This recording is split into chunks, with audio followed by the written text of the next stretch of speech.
evening and welcome to our broadcast tonight. My name is Victor Muyakane. Mine is Linda Alela. And of course, in sign language, we have none other than Rhoda Nyamai. Good people, a few weeks ago, the president went on air and to all media houses in Kenya and said Kenya has a morality problem among its youth. So tonight, his comments at that particular time actually came with a backdrop of rising online activism by the youth of this country. But a few weeks later, he also spoke about the same issue, a morality problem in our youth, but from a different angle, that of rising cases of crime and social unrest.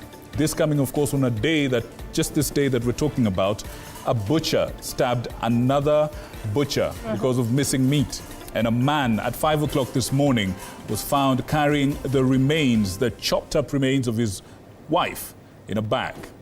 Do we have a morality problem in Kenya?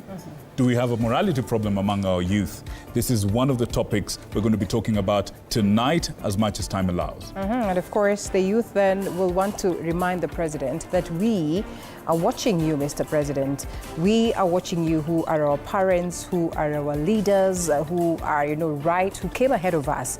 And the big question is, if you do not have the moral standing to question our morality, how do you even talk about morality in the first place? So the question tonight is on morality and the quest for accountability.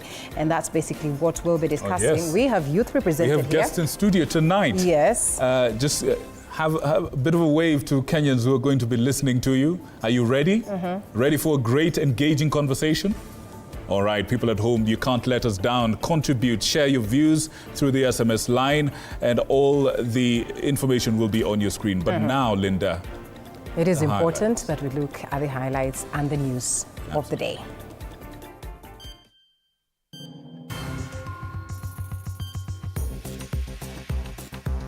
Tonight, President William Ruto's allies threw barbs at former DP Rigathi Gachagua. Hatutaki tupotoshwe na watu ambao wametolewa kwa kisheria, kwa kikatiba. This as Mudavadi's backyard is influenced by some undertones of discontent. Have you seen her? Msichana wangu last born alipotea, anaitwa Fauzia Nanjala. A family in Nairobi's Langata estate is seeking help following the mysterious disappearance of their 17-year-old daughter. Also tonight, we take a look at the executive orders signed by US President Donald Trump the day after he was sworn in as the 47th President of the United States.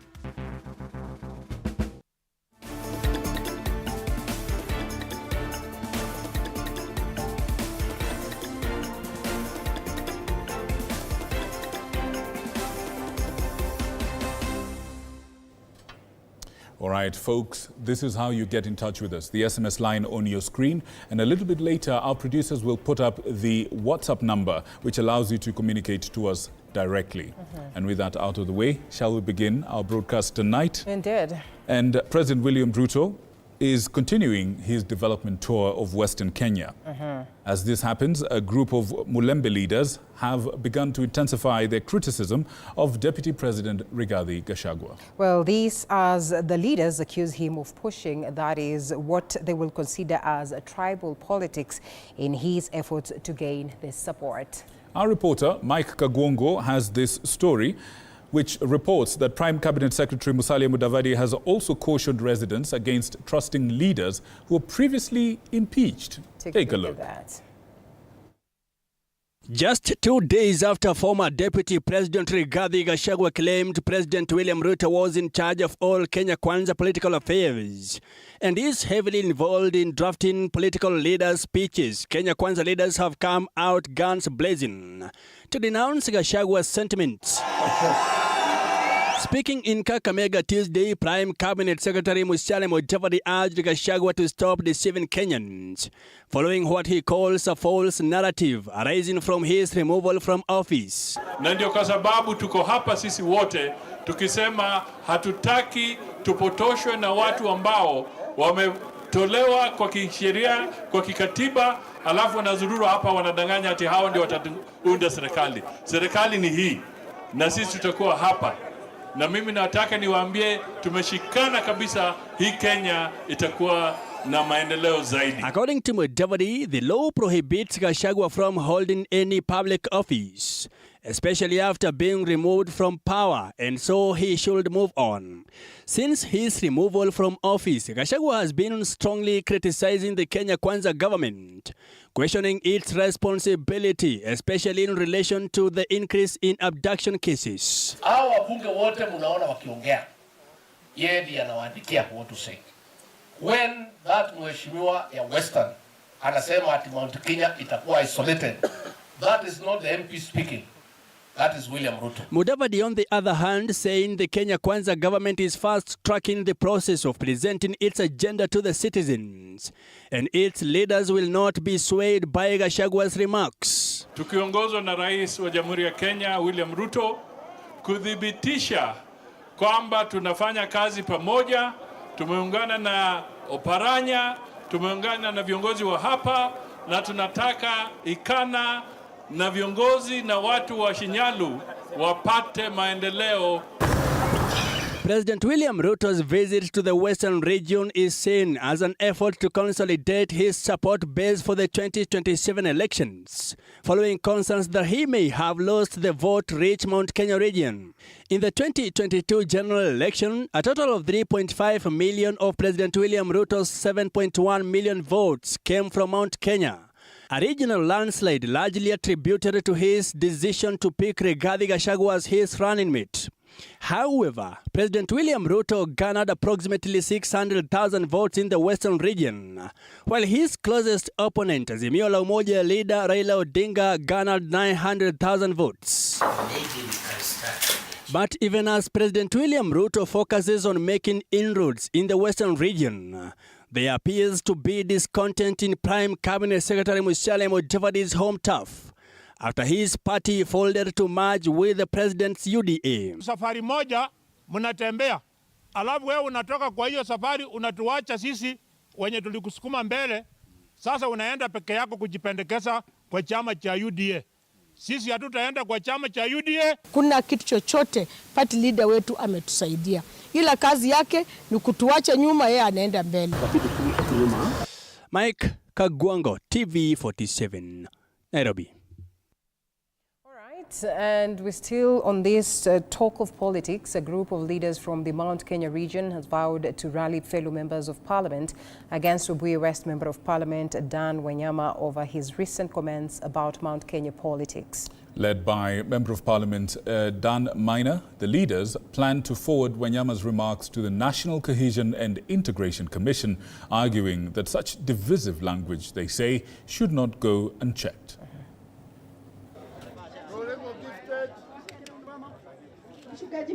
Just one day after Webuye West MP Dan Wanyama made comments perceived as divisive along regional lines, Mount Kenya legislators have hit out at Wanyama. Nyeri Town Member of Parliament Dan Minor promising to take action against Wanyama and calling upon the National Cohesion and Integration Commission (NCIC) to summon MPs pushing the Mount Kenya isolation narrative. And actually, I have forwarded your clip to the NCIC. And I've also asked the Committee of Parliament on National Cohesion and Equal Opportunity to actually write to you to appear before that committee.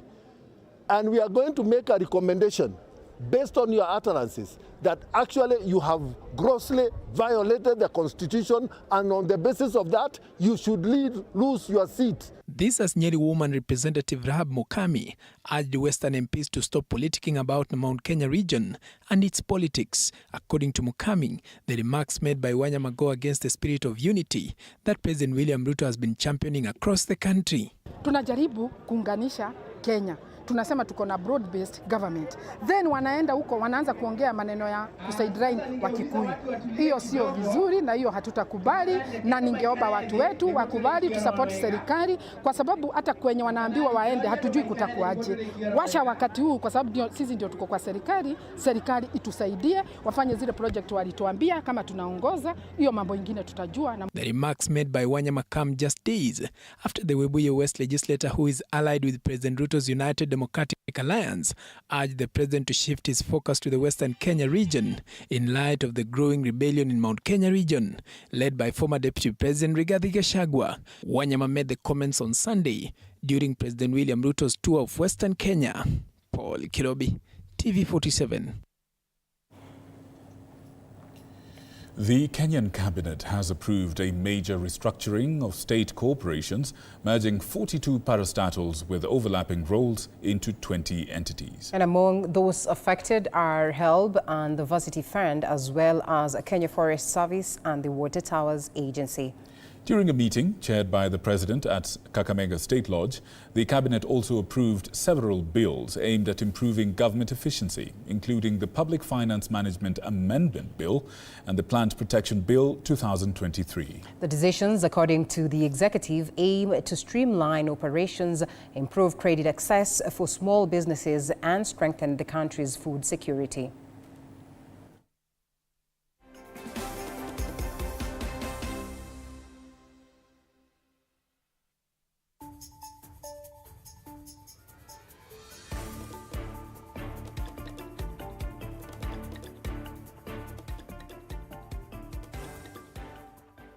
All right, and we now cross over to Matters Health, where the rollout of the social health insurance, commonly known as SHA, that scheme has drawn mixed reactions from Kenyans. Of course, for patients like Evans Muigai, who's battling lung cancer, the scheme has been a game changer, offering crucial financial support. And as our reporter Rugai Val explains, the Ministry of Health reports over 17 million Kenyans have already enrolled in SHA, marking a big improvement in the healthcare access. However, not everyone is convinced, with some Kenyans raising concerns about the scheme's effectiveness. While many people have raised their issues about the new health insurance scheme, Evans Muigai, who is battling lung cancer, shares a different perspective. Evans praises the scheme, saying that he has been able to receive treatment at Kenyatta and other referral hospitals without any issues through the Social Health Authority insurance. The introduction of SHA has sparked mixed reactions across Kenya, but for patients like Muigai, it has provided a vital safety net. Na SHA saa hii imenilipia radiotherapy 3,000, each radiotherapy ni 3,600 na italipa chemotherapy 6 kwa kila wiki, nafanywa moja Monday. Kwa hivyo italipa, tuseme chemotherapy moja inakuja 10,000. It has only been a few months since Muigai was diagnosed with lung cancer, and before starting his treatment, he was concerned about the possibility of not receiving care. However, he now says that he has not encountered any difficulties accessing health services through SHA. Kama sasa daktari akikuona, anakuandikia hizo fomu za SHA, unajaza, inaenda ina approve the same day. Moreover, he added that there were only a few occasions when he needed to source from medicine from outside the hospital because he could not find them at the hospital's pharmacy. Wajaribu isikuwe ina collapse, juu surgery na collapse na baby mgonjwa kama mimi sasa naenda kufanya chemotherapy na ime collapse. Sinaona sasa ugonjwa itaendelea kusambaa mahali kwingine. Similar sentiments of joy are shared by Jane Karimi from Meru County, who has been receiving cancer treatment since the year 2020. Karimi says that except for initial delays during the transition from NHIF insurance, she has not encountered any issues with SHA. Nafanya kwa sababu hata mimi nikiwa mgeni, wakati tu niliambiwa ni transfer kwa sababu ile ugonjwa niko nayo, nilienda nikawaongelesha, nikawaambia tumeambiwa tuhame pande hii tuende pande nyingine.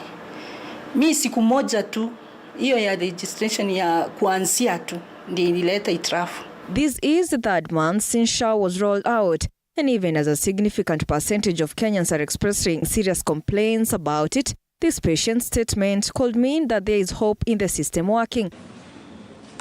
Additionally, some doctors from Kenyatta Hospital have stated that although there are challenges in providing some health services, many of them have been resolved. Tumefanya 427 chemotherapies in the last 1 week peke yake. In the last 1 week, hiyo 427 yote imelipwa na SHA. Tumefanya radiotherapies radiotherapies tumefanya 358 in the last 1 week. In the last 1 week, yote imelipwa na SHA. While the experiences of these two patients have been largely positive, the need to purchase medication externally and challenges in service delivery still revealed that there are ongoing issues within the SHA framework. A survey conducted shortly after SHA's rollout revealed that about 30% of patients faced difficulties in obtaining prescribed medications at public hospitals, pinpointing the need for improved inventory management and dialogue between healthcare providers and patients. Ruga Evil, TV47. Still on health, the nationwide clinical officers strike entered its second day, disrupting operations in hospitals and clinics across the country. In Lamu County, clinical officers took to the streets, vowing to continue with the strike until their demands are addressed. While residents have been left stranded, unable to access crucial medical services. The striking workers are demanding better pay, improved working conditions, adequate staffing, and reliable supply of medical equipment and drugs. Wahudumu wote wa afya kaunti ya Lamu wataingia barabarani kusinikiza serikali ya kaunti ya Lamu iweze kutimiza matakwa yetu kikamilifu, sio kuongea tu. Mambo ambayo yanaendelea haiwezi turuhusu turudi pale ndani kabla haya mambo yatimizwe. Sababu yetu ya kuandamana, tunaandamana kwa sababu tunachelewa kupewa mishahara, tunachelewa kupromotiwa, ambapo sasa hiyo ndio inatupatia ile motisha kuendelea na kazi. So huu maandamano umeniuliza itaendelea mpaka lini? Maandamano yetu yataendelea na tutaendelea kuomba usaidizi na tutaendelea kuomba watu wa county wakaweza kukaa pamoja na sisi, wakaweza kusikilizana na leaders wetu ili tukaweza kupata suluhu na tukarudi kazini. All right. On Monday, January 20th, 2025, former US President Donald Trump, at that time, announced plans to withdraw the United States from the World Health Organization, WHO. This decision follows a history of criticism from Trump's administration, which accused the World Health Organization of mismanaging the COVID-19 pandemic and failing to implement urgent reforms.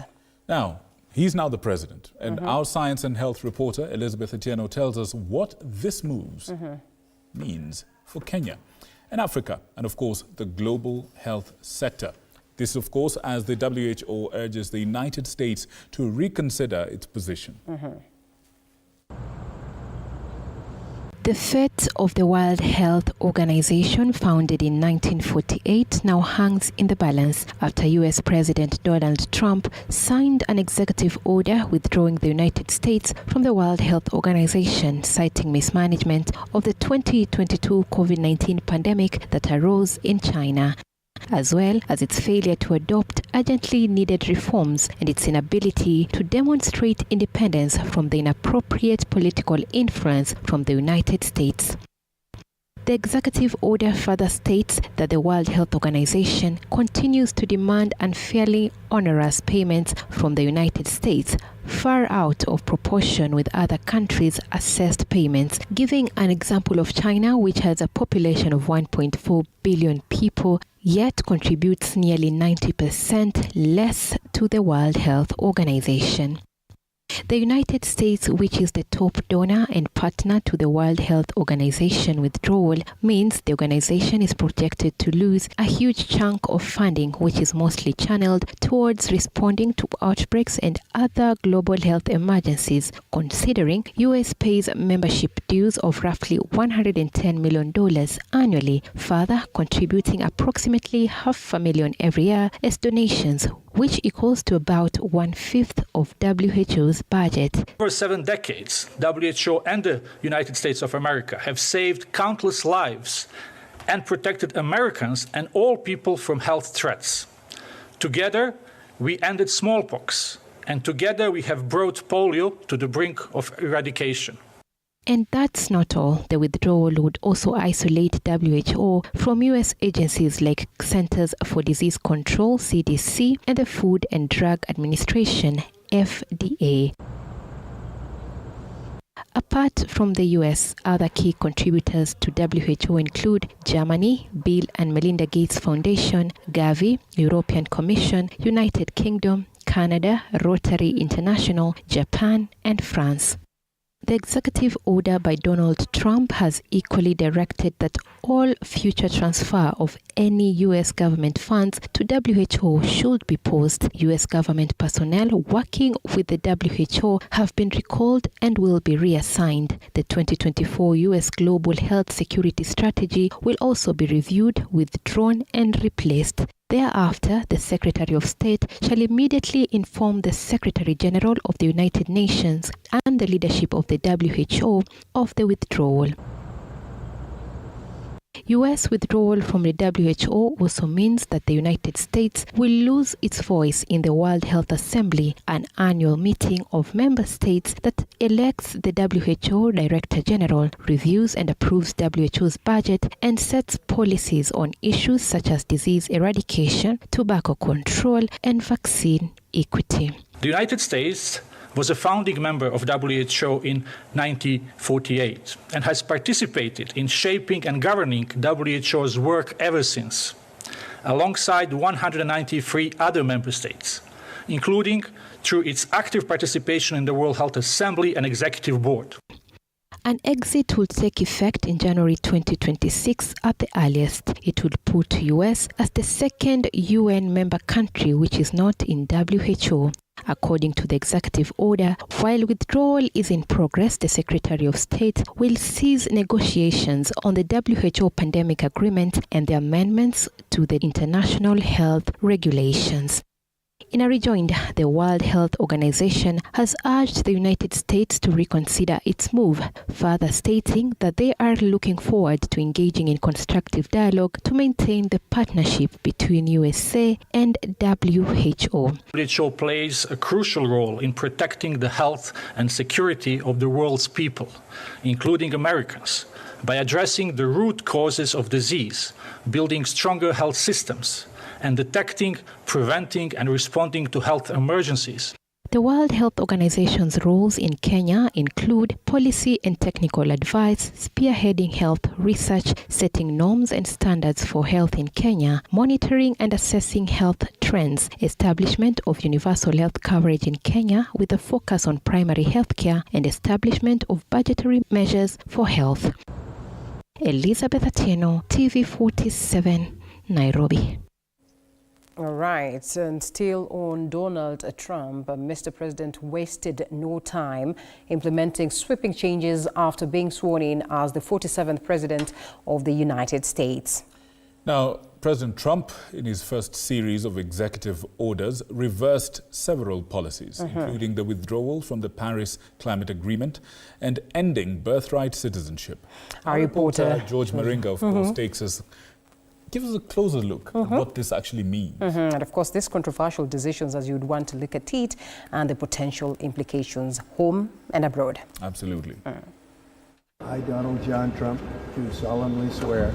On January 20th, 2025, newly sworn-in President of the United States, Donald Trump, wasted no time in taking executive action. Fresh from taking oath of office, he swiftly signed a series of orders targeting immigration reform, national security, and government overhaul. He closed his first day with an avalanche of executive orders. Our sovereignty will be reclaimed. Our safety will be restored. The scales of justice will be rebalanced. The vicious, violent, and unfair weaponization of the Justice Department and our government will end. Trump started by signing a broad order to roll back programs that recognize transgender and non-binary individuals. He revoked a Biden directive aimed at preventing discrimination based on gender identity or sexual orientation. Trump also signed an order designating two genders only, male and female, and declaring that they cannot be changed. Today I will sign a series of historic executive orders. With these actions, we will begin the complete restoration of America and the revolution of common sense.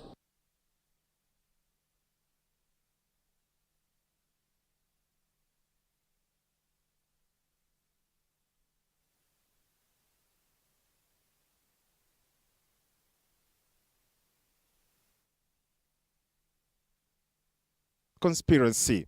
But perhaps the executive order that got tongues talking and heads shaking is the directive to withdraw once again from the landmark Paris Climate Agreement, dealing a blow to worldwide efforts to combat global warming and once again distancing the US from its closest allies. The pact is aimed at limiting long-term global warming to 1.5 degrees Celsius above pre-industrial levels, or failing that, keeping temperatures at least well below 2 degrees Celsius above pre-industrial levels. Actually, he made the clarion call, drill, baby, drill. In other words, he's going for petroleum, oil, and so on. To make America great again. So he's resorting to old energy. And of course, the executive orders are going to deal with some of the green energy proposals, including electric vehicles that his predecessor had put in place, Joe Biden. Trump also signed a letter to the United Nations indicating his intention to withdraw from the 2015 agreement, which allows nations to provide targets to cut their own emissions of greenhouse gases from the burning of coal, oil, and natural gas. Those targets are supposed to become more stringent over time, with countries facing a February 2025 deadline for new individual plans. On his most defining issue, immigration, Trump signed several executive orders. He moved to end birthright citizenship, an action that would exclude the children of undocumented immigrants from the right to citizenship by birth that was established under the 14th Amendment. Immigration groups and civil rights organizations were finalizing legal challenges Monday night, setting up Trump for one of his first lengthy court battles. The US president also increased immigration enforcement authorities, declared a national emergency at the southern border, moved to end so-called catch and release policies that allow migrants parole while awaiting their court hearings, resumed construction of the border wall, and moved to resurrect quote-unquote remain in Mexico, a policy from his first term that required asylum seekers to wait in Mexico for their cases to be processed. Our golden age has just begun. It is not yet known which of Trump's exhaustive list of executive actions will have immediate impact, which are purely symbolic, and whether Congress or the courts can limit their impact. George Maringa, TV47, Nairobi. A family in Nairobi's Langata estate is appealing for help after their 17-year-old daughter, Fauzia Nanjala, mysteriously disappeared on December 14, 2024. And Fauzia, a former forest student at Olympic Secondary School, was last seen at their home in Langata. The family has reported the matter to Langata Police Station and is pleading with the public to assist them in finding their daughter. Samira Mohammed with that. The anguish of a broken mother, the heart-wrenching cry of a woman shattered by a missing daughter never to be traced. Nasikia uchungu hata kukula nimeshindwa. Unstopping tears of a mother who's left marooned following the disappearance of her last-born daughter. Msichana wangu last-born alipotea, anaitwa Fauzia Nanjala, mwanafunzi wa Olympic High School. Ilikuwa tarehe 15 December. Fauzia Nanjala, a 17-year-old girl who was a Form 4 student at Olympic High School in Nairobi's Kibra slum, allegedly disappeared on December last year at their home in Langata Estate. Akawa kufika kitu saa moja, si kuona mtoto akirudi. Nikawa na wasiwasi. Nikasema hapana, juu kulikuwa na crusade. Nikasema wacha niangalie mahali crusade ilikuwa, labda ameenda kule. Kwenda kufika kule nilipata crusade watu wameenda, na kuna kanisa yenye huwa anashiriki hapo kukawa pia kulikuwa na watu hawako. Nikashikwa na wasiwasi, nikarudi kwa nyumba. Karibu hapo kuna sister yangu, nikaenda mpaka kwake, nikamuuliza umenionea msichana? Aliniambia sijamuona.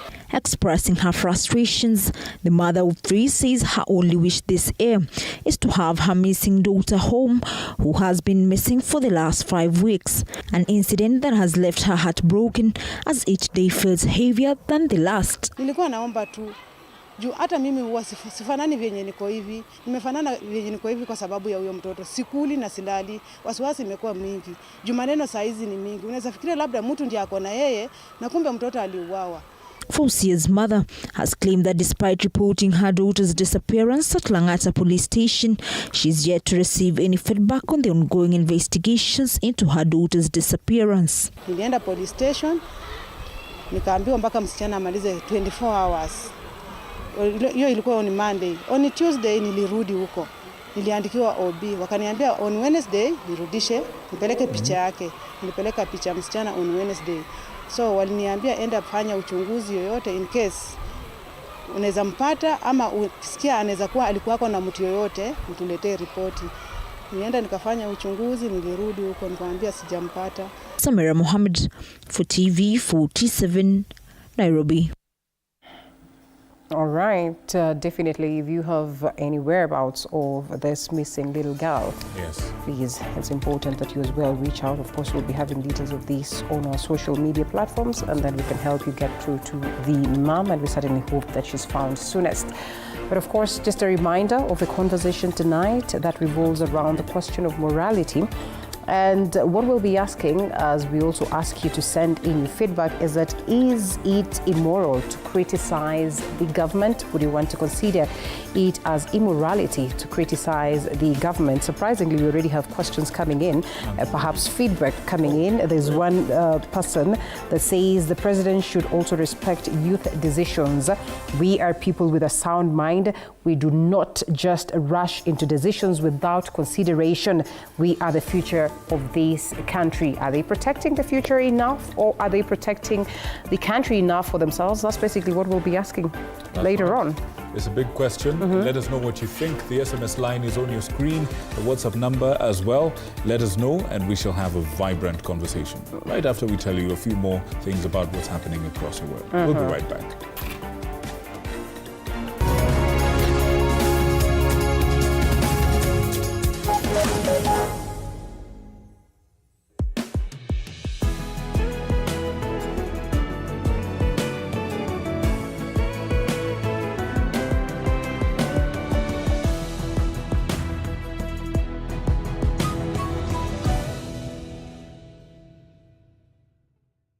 Are you ready to elevate your business game? As long as you're earning something, there's always that opportunity to save. And you start with where you are. Kama wewe ni mfanyabiashara, huwezi kaa bure, unajipanga taratibu vile inavyofaa. Join us each week as we dive into the stories of the world's most driven entrepreneurs. When you pay attention to detail, you get luxury items.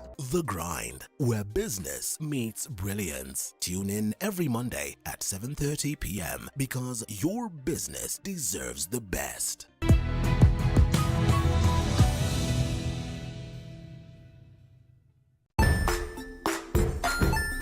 Hey there, friends. Welcome to Kids on the Block, where fun and imagination come alive. We dive into magical world filled with exciting adventures and awesome friends. What position were you in? I was number 2. What position were you? Number 1. He decided to cross the bridge by his house and look for food on the other side. We're going to do half cup of chocolate chips, and the other one, we're going to do half cup of the blueberries. So, grab your imagination hats and get ready to explore with us. Join us every Saturday at 9 a.m. for new friends, amazing stories, and tons of laughter. Join us as we explore the journeys of those who defy the odds and break barriers. We dive deep into the stories of triumph. Sometimes when parenting a child with a special need or whatever disability, family life becomes a bit complicated and you may end up raising the child on your own. Here, we inspire. I have a farm which one we showcase with other dyslexic youths and autism, how to farm. Motivate. It's never easy, but what we do, the best thing is to work with another parent who has an elder child than yours. And break through the barriers one story at a time. Push your boundaries beyond the limit. Saturdays at 8 p.m.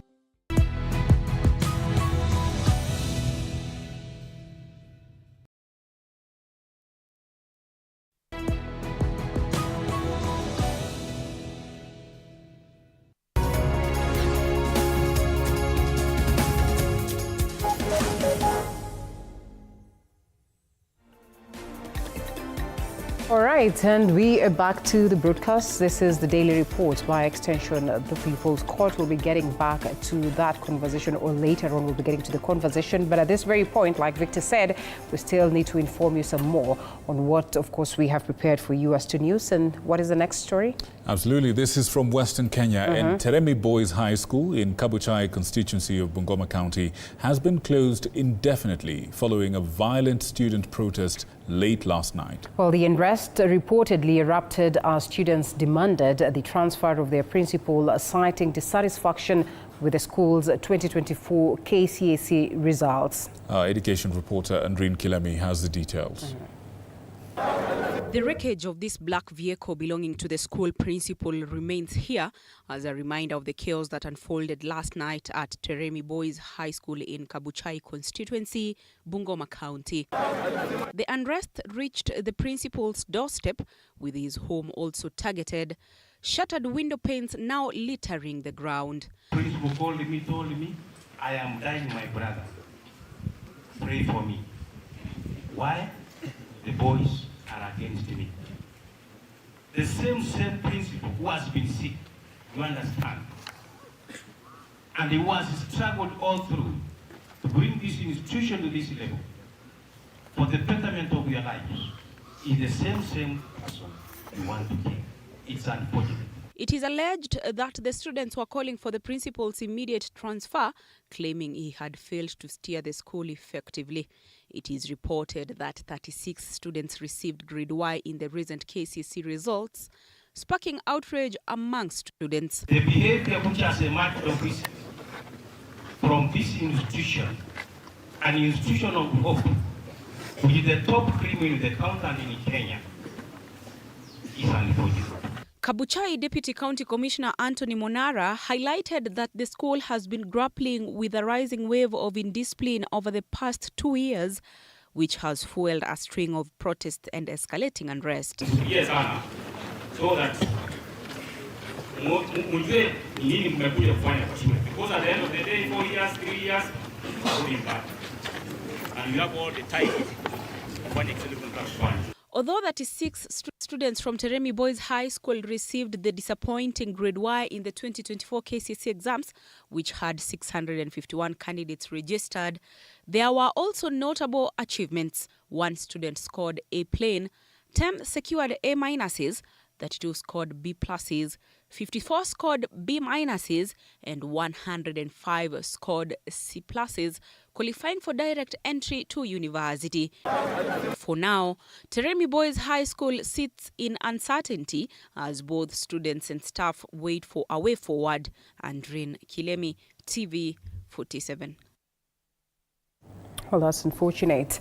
Anywho, the Media Council of Kenya officially launched the 2025 Annual Journalism Excellence Awards, that is AJER, with several changes aimed at fostering competitiveness and inclusivity in journalism. Speaking at the launch, Media Council of Kenya CEO David Omoyo highlighted the introduction of a thematic special category focusing on emerging issues, alongside a streamlined approach that allows one story category to span all media platforms. I have been doing judging and entries based on platforms. So we have radio, we have TV, we have a newspaper and all that. And if you notice well, sometimes during our award ceremony, we end up awarding everybody. Tunaenda nyumbani saa 8. So beginning this year now, we will award good journalism. If it is a health and medical story, it is one health and medical story, the best story. It will be on TV, it will be on radio, it will be on news. There will be one story. And of course, they are runners up. So if you're doing a good governance category, which is now fairly broad, we will reward, there will be a category for that. So that way, we are bringing equality. See, at a journalist to a newspaper, ni hatari kuliko wa TV. A little movement of the categories, as you will see, but I would like to mention one or two. We have a few which are called special categories. So apart from the standard categories that you know, We have a few special categories that will be thematic per year. We've introduced that category specifically. There is a narrative that emerges suddenly and says, you know, the media are not patriotic. Munataka kuchoma inchi. You get to hear that all the time, isn't it? So when we think that when introducing such stories and categories, then we'll have certain conversations on what this is and avoid polarizing. All right. All right. Now, away from matters journalism. Wait a minute. What? Just remind them that our very own right here is the country's best journalist. Yes, indeed. This is TV47. We know it as the home of untold stories. It is also the home of the Journalist of the Year from the Ajay Awards last year. Elizabeth Atieno. Elizabeth Atieno Ochieng, our health and science reporter. All right. This is the home of excellence. And we Indeed. certainly hope to continue serving you more and more excellence this year. So what were you saying? Time to get sporty. Some excellence in terms of sports.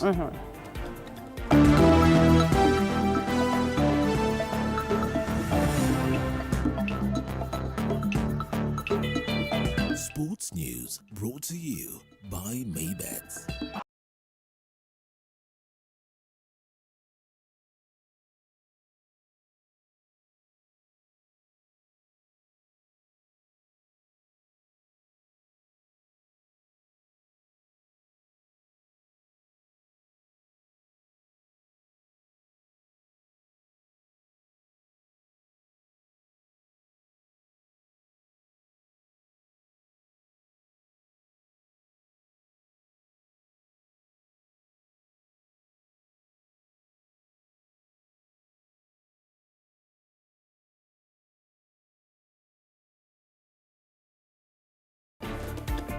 All right, Kenya's national under-17 women's football team, the Junior Starlets, are preparing for a critical qualifier as they aim to secure a spot in this year's FIFA Under-17 Women's World Cup, set to be held in Morocco from October the 17th to November 8th, 2025.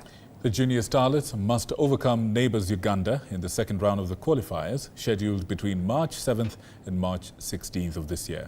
Uganda, fresh from an impressive 18-0 aggregate victory over Namibia in the first round, presents a tough challenge for them. But of course, Kenya advanced to the second round without playing in the first stage, having been granted direct qualification by the tournament organisers. This consideration stems from their role as one of Africa's representatives at the 2024 FIFA Under-17 Women's World Cup. Similarly, Nigeria and Zambia also skipped the first leg of the qualifiers. And Junior Starlets coach, that is Mildred Cheche, has expressed optimism about their preparations, sharing her ambitions for 2025 and reflecting on the valuable experiences gained during the FIFA Under-17 Women's World Cup, that is in Dominican Republic last year.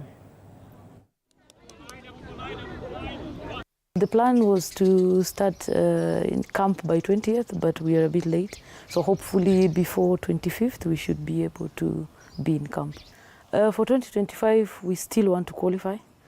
So we are putting together a great team that is able to compete at that particular level.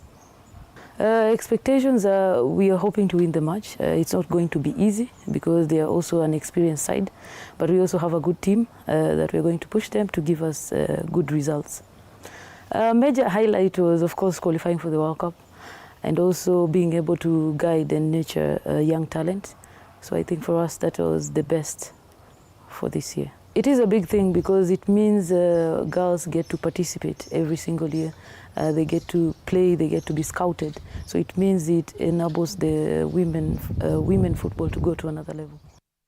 And Upper Hill football team emerged victorious at the second edition of the Talar Open tournament, defeating Chipukizi FC 2-0 in a tough final held at Talar School in Machakos County.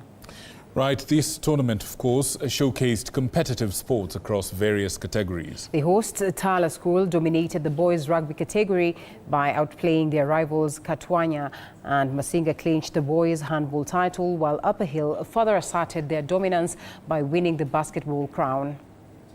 In the girls category, Desert Scorpions took home the football championship. Tala girls triumphed in both handball and volleyball. And St. Teresa from Embu secured the rugby girls title. Kinyui girls also shone brightly and displaying unmatched skills to win the hockey crown, and the highly attended event attracted schools and teams from across Machakos, Nairobi, Makueni, Embu and Kitui counties.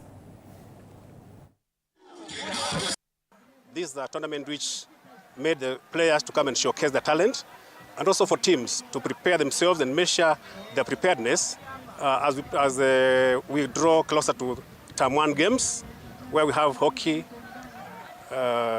basketball and other activities. Na hii ni opportunity mzuri sana ya kuleta vijana wa shule pamoja ili waweze kuongeleshwa mambo tofauti ya miadarati na umuhimu pia wa kujiunga katika michezo. It has been a wonderful tournament and we have won in 2 activities, in 3 activities. In volleyball we were number 1, in handball we were number 1, in basketball we were number 2 after having been beaten by a club. My girls have played very well. We have enjoyed. All right, the Mountain Edition finals of the 2024, that is the 2025 Bingo Fest, will take place from Friday, January 24th to Sunday, January, that is the 26th. And of course, we will get to see those persons taking it up at Kinoro Stadium in Meru County. This event will see over 5,000 athletes competing across disciplines such as athletics, 3x3 basketball, football and rugby. Teams and individual competitors will vie for a share of the 17 million Kenya shillings prize pool during the 3-day extravaganza. The Mountain Edition marks the 5th stop for the multidisciplinary sporting event, which began with the Western Region Edition in Mumias last August. The event then traveled to Kisumu for the Nyanza Edition in September, followed by the Eastern Region chapter in Machakos in October and the Rift Valley Edition in Eldoret, December.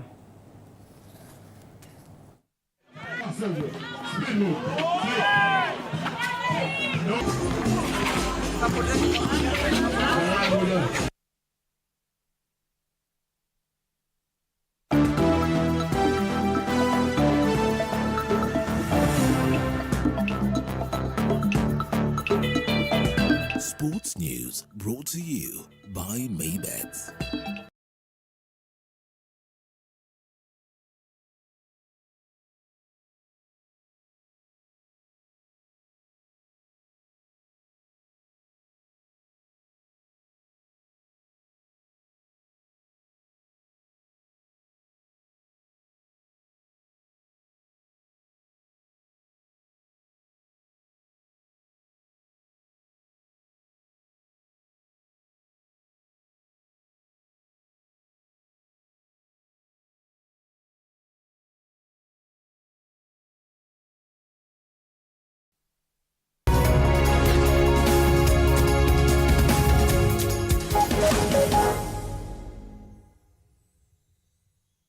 Hawa watoto wetu ni jukumu letu.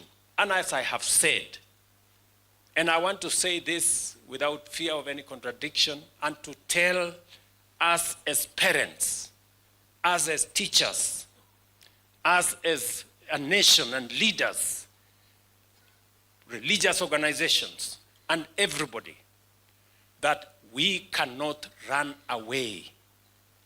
We cannot abandon our children to their designs. It is our responsibility. Sijui mumeogopeshwa, sijui even you gena naona rudi uingie hii majenzi, nyinyi ndio the story of the future. Fight for your rights bwana. Sio kukakaa hapo wakaa hapo mambo mali yenu ichukuliwe na nini, mumeitolea jasho. Msikubali, pambaneni muhakikishe mumepata haki yenu. Mnasikia nyinyi? But everything is worth a fight for. If you don't fight for it, ikienda mtu asilie. Msimame mupiganie haki yenu. Na mko na hawa watoto wamebaki ambao wako tayari kupigania haki yao. Waungane pamoja nanyi. Can't just stand there and let people take your hard-earned sweat. Dunia iendi namna hiyo. Muwe watu ambao hawataogopa, wataishi kama my friend ameenda detention, si alitoka na akaendelea na maisha. Hata nyinyi teteeni haki zenu. Sio kukaa tu munaogopa. Imagine what your son at the age of 9 and your daughter at the age of 7 would start thinking of doing because of what they see. Nyinyi mnasikia vile ninasema jameni? Can you picture that thing in your own house? Because of pornography available easily on the net. Nyinyi mkitaka kwenda kuandika hiyo andikeni, lakini it is a very serious problem. And I hope you guys and us can take it upon ourselves to have a discussion in our country about morals, about the do's and the do not do's. And indeed, what you just saw on your screens, we're having it right now. The new Minister for Information, Communication and Technology is saying we need to have a conversation. Well, we're having the conversation right here and right now. Allow me, ladies and gentlemen, to introduce to you the people we have in store for us this evening to have this conversation and try to sink our teeth into this really meaty subject of morality. Now, over to the other side, the gentleman at the back, the man with the red hat, is the man with two names that sounds very similar. Omwansa wa Omwansa. Karibu sana. Omwansa, of course, is a law student as well as a youth activist and a leader of this country. Karibu sana. Next to him, we have Jim Jeff Ochieng. Is that correct? Thank you very much. Jim Jeff is a law student as well as a leader in this country. Next to him is Glenn Karani. Glenn Karani is joining us from KU, Kenyatta University, where I understand you're the president of the student union. Karibu sana. Next to you, we have Mr. Rotich David. He is a youth leader based out of Baringo County. And recently, you were actually a student leader, weren't you? Karibu sana. You've now joined the taxpayer force. Karibu tuangaike pamoja. All right, now... Did you have to make it look so bad? Is it that bad? It's good for you to join the workforce. Karibu sana. Karibu Rotich. Please don't be discouraged. Let's introduce some ladies before we get to the two gentlemen at the back. We have Madam Ruth Wamoho. Is Ruth? Karibu sana. Wave to the Kenyans. Ruth is a student leader at the Technical University of Kenya. Karibu sana. We also have Mercy Macau. Mercy is at the far end. Mercy, of course, is HR expert and career coach, Karibu sana, and a leader, a very vocal leader as well, Karibu sana. We also have Morara Meir Mwango, Karibu sana. Is this Golda Meir, like the Israeli leader? Brilliant, brilliant. Powerful name. I hope it's a powerful woman as well. Wonderful. Couldn't have said it better myself. This is a student, or rather an expert in public relations and diplomacy. We also have Linda Chepkoech Sang. How are you? Karibu sana. This is Linda from Strathmore University. Your namesake is here. Karibu sana. We have a big team. On the other side, we have a gentleman by the name of Simon Manyengo. How are you, sir? I'm good. Simon, you're a teacher. Yes, I'm a teacher. Karibu sana. And a leader as well. Thank you so much. Behind you, we have James Mulamba, the man in the dark suit, Karibu sana. He is a leader, very vocal. He's also an analyst as well. And gentlemen, I'll introduce you last, but not because you're least, all right? Not because you're least. So please don't be worried. Now, we also have Dr. Maina Wagaidoro. How are you, sir? Karibu sana. This is the Secretary General of the Parents Association Kiambu chapter. Karibu sana. Thank you. We also have Reverend Alphonse Kanga, who's the regional chair of the NCCK. Karibu sana. Welcome back to our studios. You've been here before. Asante sana.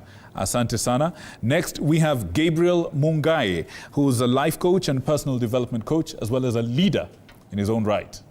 Karibu sana. Then we have Mr. Hussein Khalid, who is the CEO of Vocal Africa, formerly of Haki Africa. We have seen you have had quite a lot of airtime over the last few months. Unfortunately so. Yes, quite unfortunate, but happy to be here. All right. Now, my good sir, who's right behind you, your microphone has a bit of a problem. which is why we're not introducing you at the moment. But we will be able to introducing you. We'll be introducing you in a short while. Thank you so much. Ladies and gentlemen, this is the team we have with us this evening. This is a question. We ask you, Linda. We ask them, is it immoral to criticize the government? This is really just the entry point to our conversation. We're looking at the moral question in the country. All that and so much more in a little bit. How can the people at home interact with us? Of course, the hashtag, as always, is the People's Court. 22047 is the SMS short code. You can as well call us live. The numbers will be running down on your screen. And TV47 Kenya across our social media platforms will be sampling some of your comments as we continue with the broadcast. And I can see Rhoda Nyamai doing like this, just to remind us that we also still have Rhoda Nyamai here as our sign language interpreter. So we take a breather and then we come back, answer that critical question. All right.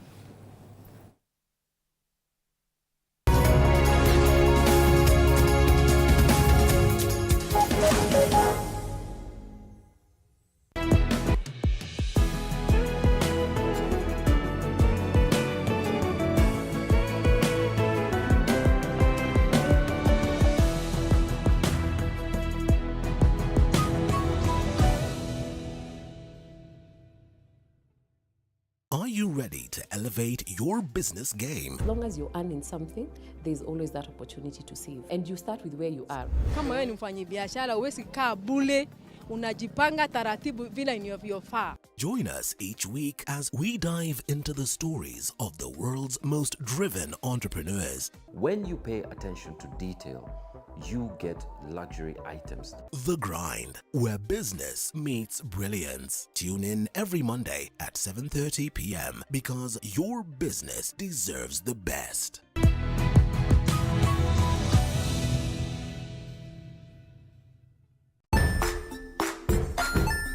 Hey there, friends. Welcome to Kids on the Block, where fun and imagination come alive. We dive into magical world filled with exciting adventures and awesome friends. What position were you in? I was number 2. What position were you? Number 1. He decided to cross the bridge by his house and look for food on the other side.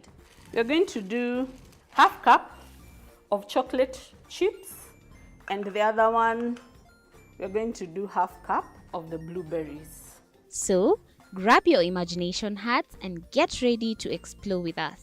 Join us every Saturday at 9 a.m. for new friends, amazing stories, and tons of laughter. Join us as we explore the journeys of those who defy the odds and break barriers. We dive deep into the stories of triumph. Sometimes when parenting a child with a special need or whatever disability, family life becomes a bit complicated and you may end up raising the child on your own. Here, we inspire. I have a farm which one we showcase with other dyslexic youths and autism how to farm. Motivate. It's never easy, but what we do, the best thing is to work with another parent who has an elder child than yours. And break through the barriers one story at a time. Push your boundaries beyond the limit. Saturdays at 8 p.m.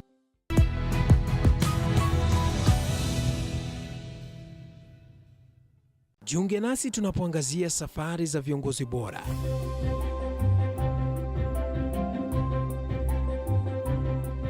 Kutoka kwa ushindi mkubwa hadi masomo magumu. Wakati wetu kwamba wasichana si wa kusoma, ni wa kuolewa, ng'ombe ipatikane, wazazi wakuwe watajiri. Tunashughulikia yote. I wish I were a better investor. Mikakati na hadithi za kukuza azma yako. For me to succeed, I have to fight. Kila Alhamisi saa 1:30.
Folks, karibuni sana to the conversation tonight. And it's a question on morality, morality of a country, morality of a generation, and of course, our future. We asked you a question a little bit earlier on. Is it immoral to criticize your government? We expect you to send in your feedback, which we will be sampling all across this program. But now, I want to reach out to the people on the floor. And here's a question. When you listened to the comments by your president, by your ministers on the subject of morality, what were your reactions? Let's start with you, Isaac Kirui from Strathmore University. Thank you. Morality is a broad question and it covers a lot of areas.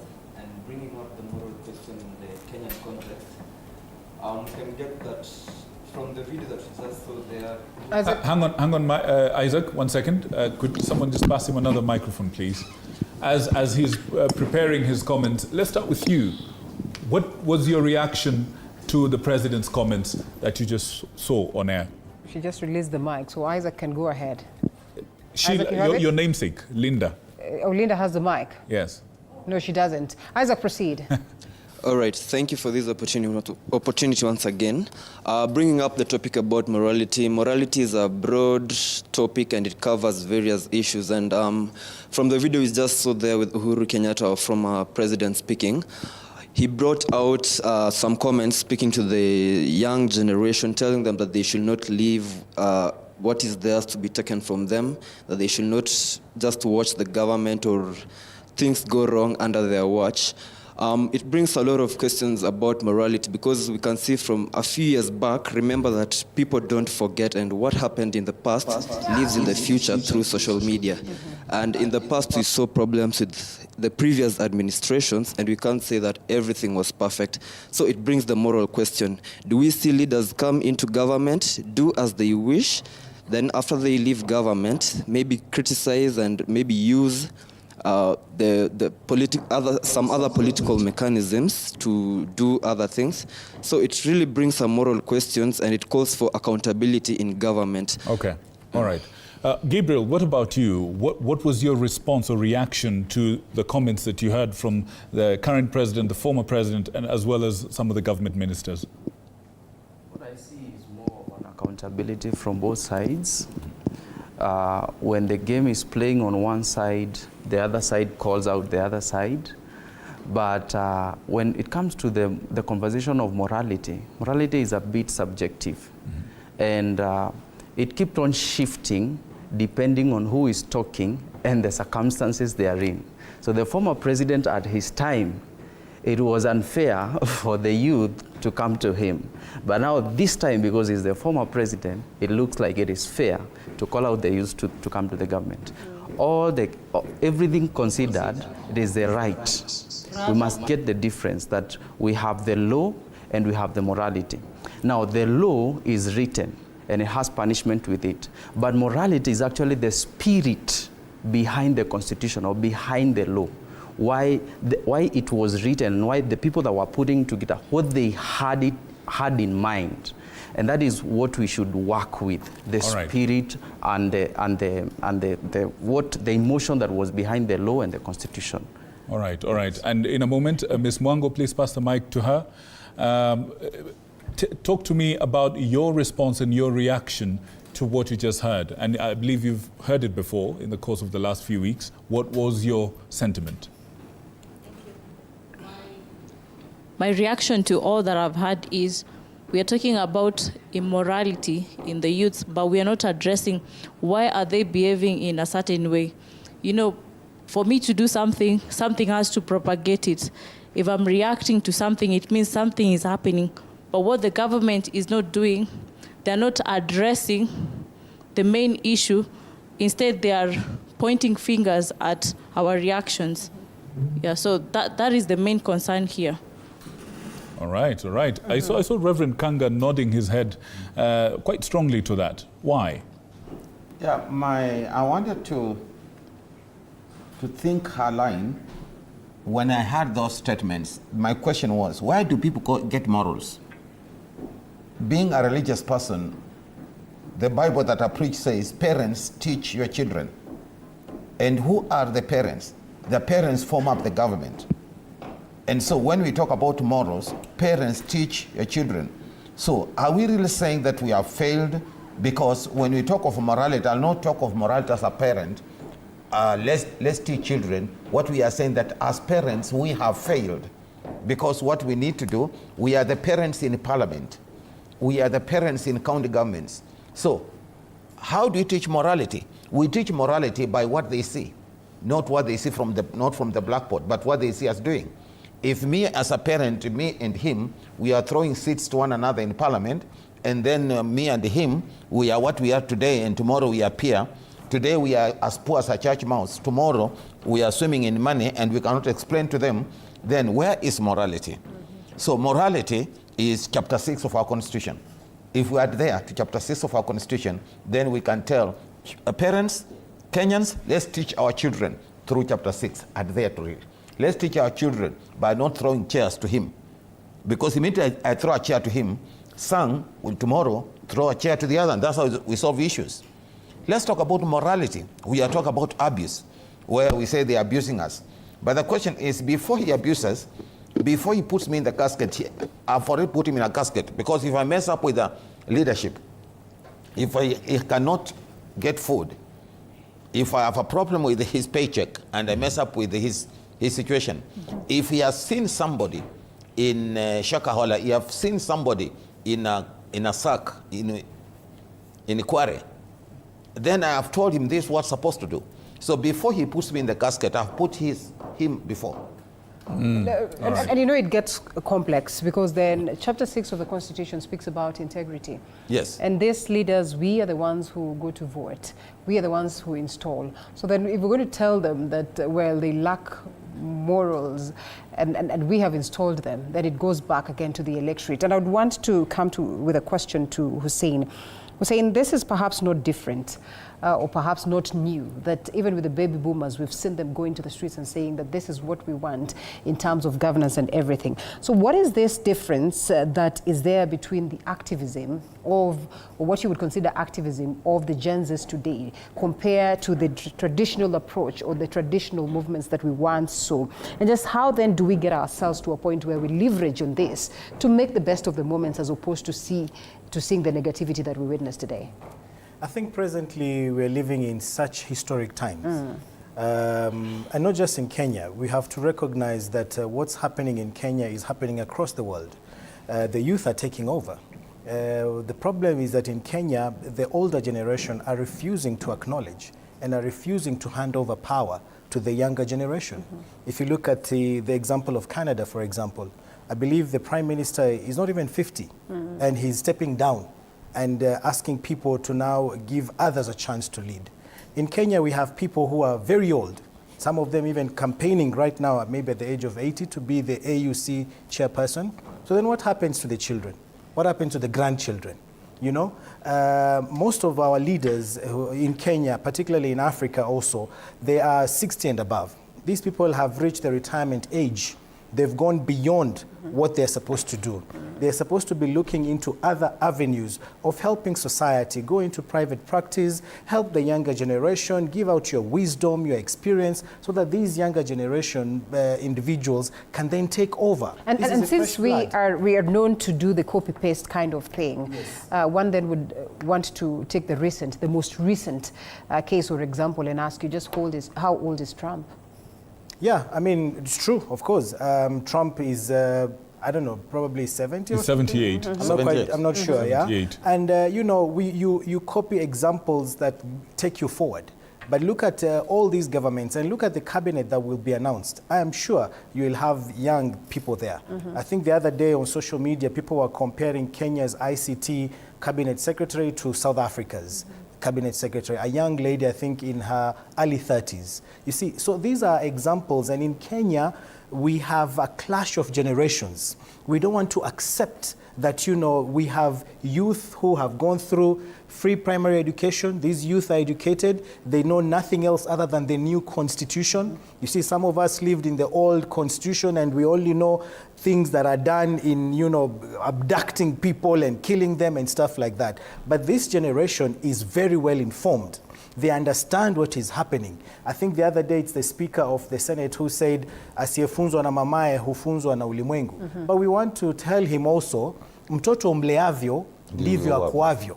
You are thieves, you are corrupt, you are liars as leaders.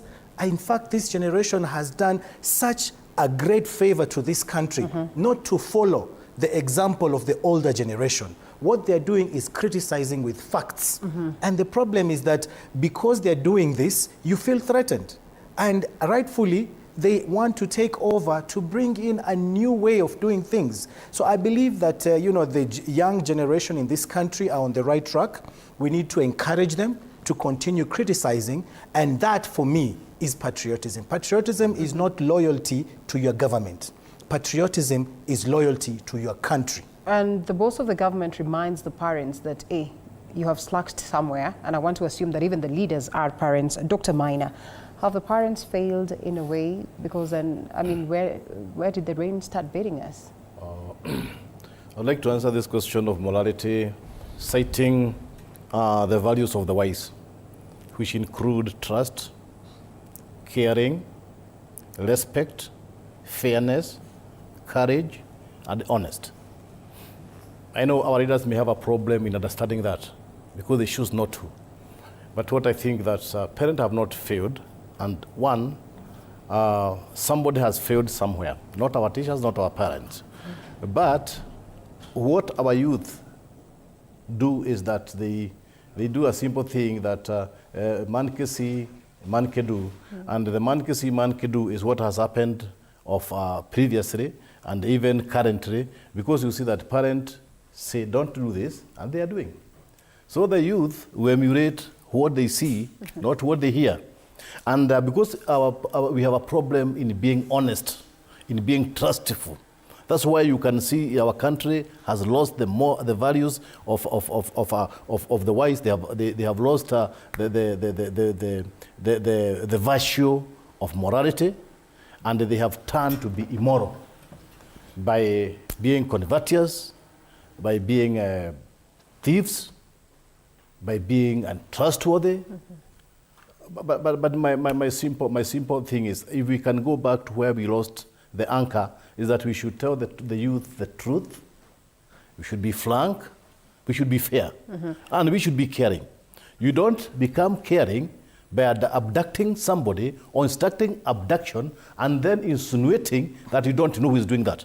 Well, we will come to you, Daktari, and even as Victor comes in, Omansa, the question then is monkey see, monkey do.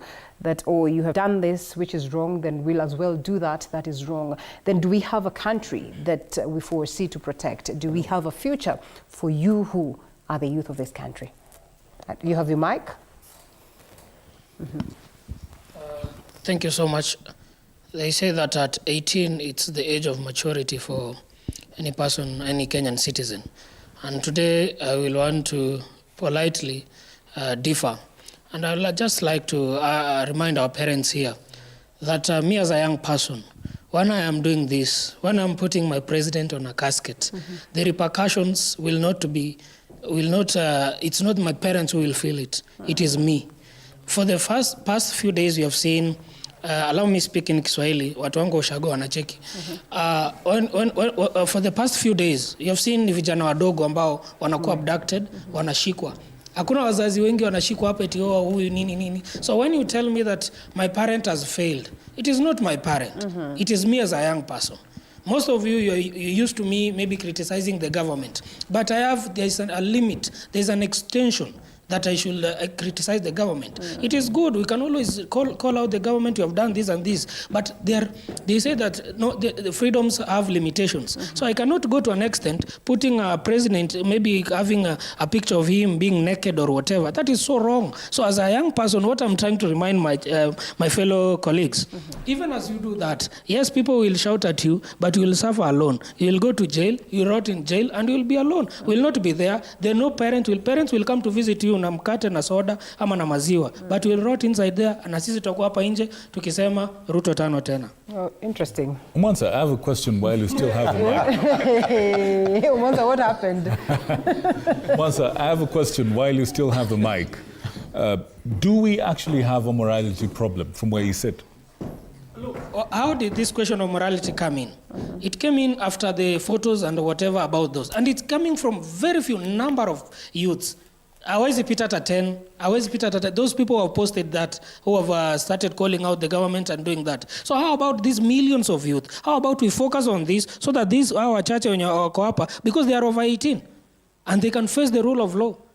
I mean, taking them to court, giving them a judgment and all that, teaching them a lesson so that wakue lesson kwa wengine. I am an activist. I always call out the government, but I cannot go there and say, oh, sijui the president is doing what, sijui sleeping. No, I can't do that. There are limits. Kama umekosea hapa, kama umekula pesa, sema wamekufanya hivi, wamefanya hivi. But going to call president names, at least have respect for the presidency. Have respect for our leaders. I don't want to say our leaders were chosen by God. They were not. We are the one who chose them. But since we chose them, can't we respect them and give them time to deliver instead of wishing them the worst? Then, kama tuna wish the worst, we are wishing the worst for us. Because sisi ndio tuliwa elect. At the point of giving them mandate to do that, tungeachana nayo. All right, interesting, and we'll come back to explore that in a second. I want to bring in Mwalimu. What are your views to what Omwansa and the rest of the speakers have said? Okay, thank you. As I have just been listening for my colleague here, as a teacher, now when you are in class, you are teaching, if you meet a student, maybe he's very rude, you look for a way you can punish that student. We have many ways we can punish. So you can't just survive with one punishment, because you see, if the government is doing a mistake, it has to be criticized. So in a manner that they have to know that they are doing a mistake, but in a way of respect. So the Gen Zs, the generation we have at this particular time, they know more than what we used to know, and they know more than what we know. So as parents, for me, parents have not failed. It is just leadership that is lacking in Kenya or in the world, because they think maybe they know and they don't know. Do you think the president is justified to say that the parents, what you're saying, that they failed, do you think he's justified to say that from his point of view? No, he has to lead as an example, because he's also a parent. All right. If we say a parent as parents have failed, himself, he has to count himself, because he's also a parent. Has he failed, in your opinion? I don't know. All right. Hang on a second. Now, Mulamba is back there. What's your view, Mulamba? James, please pass the mic to him. Firstly, it's very interesting that Omwansa now appears to be in support of government and whatever that is going on, because we all know that Uhuru Kenyatta crossed the fence to the sitting government a few days ago. And as you can see, Omwansa is wearing a Jubilee cap. I am certain that he was not supporting government 2 weeks ago.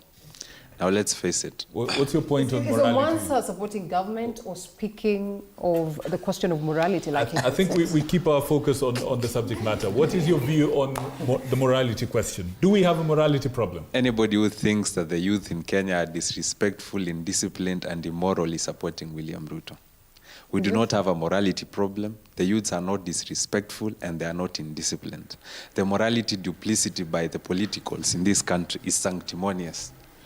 It is despicable that they would want to flag the morality card, and we know they are worse than the average youth in this Kenya. The average politician in this country is 1 billion times worse than the average youth in this country.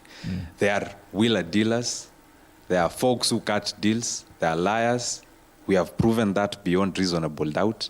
They are murderers and they are abductors. There is no way, there is absolutely no way they are going to flip the card on the young people of Kenya, and there is absolutely no way on earth they are going to flip the card on our parents. Our parents have done a good job, and they have instructed us into virtue and into values, and it is these values and virtues that we are translating into government. We know what is supposed to be done, and we can see that they are not doing it, and we are calling them to account. They're actually nettled and peeved that we are calling them to account and we are the age mates of their children. As you've seen what happened between William Ruto and Peter Salasya yesterday, you would understand the normal thinking of the old politicians, that the younger generations should not call us to account. That Peter Salasya is inexperienced, and because he's just 3 years into office, he does not hold the right to call out William Ruto, and he does not have the right to tell government that SHA is not working, that the new funding model for university students is not working, and the rest of the entire economic sector we have in Kenya. And that is exactly the problem, that they do not want to be told the truth, that they do not want to be held to account, especially by young people as young as we are. Rotich. All right. Rotich is I can see there's a lot of nods here. We'll come back to a second.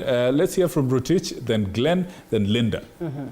Thank you very much. I hear where the president is coming from when he talks about the current situation and trying to correlate it with there being a morality issue in Kenya.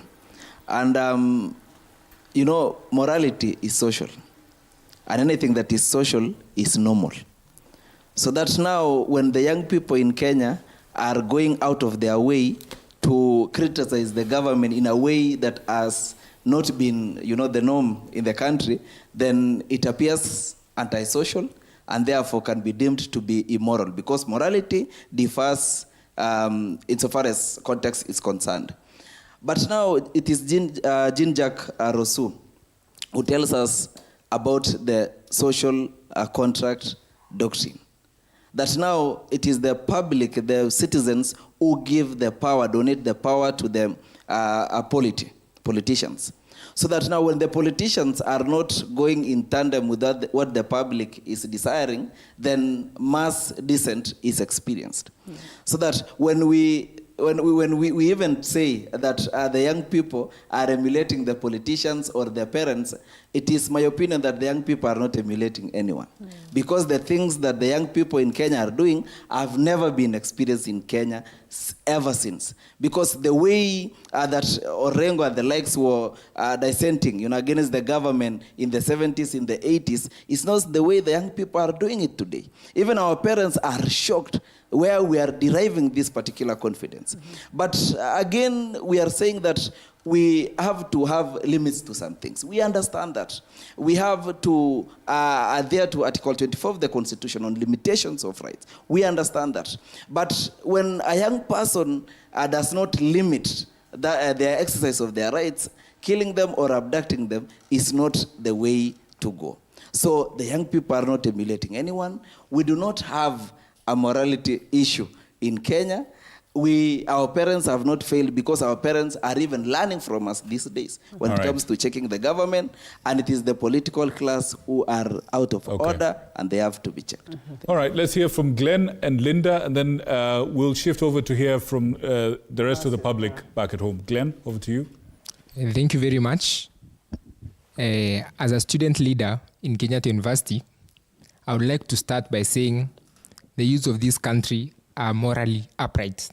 The issue of morality is the principles that define good or bad. A few days ago, the Honorable Oscar Sudi said that we are putting the president in a casket.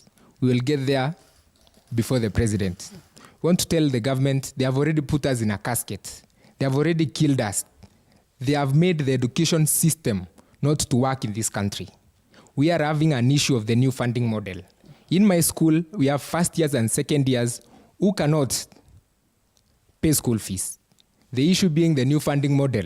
The president said that he will make the education system in this country cheaper, affordable for an hustler.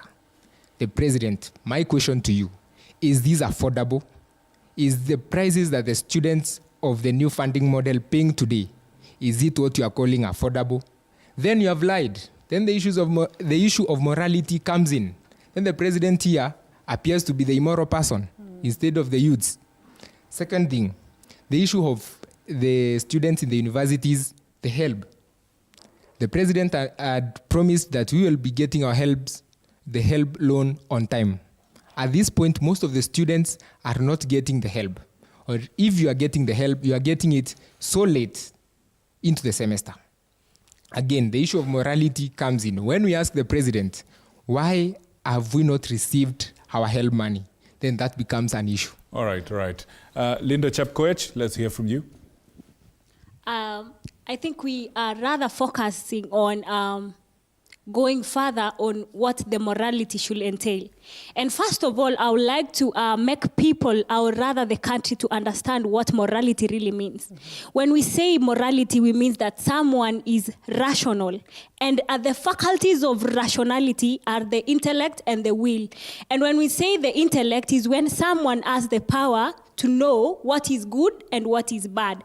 And when you have the will, the other faculty of rationality is when you are able to make choices and know the consequences of what you do.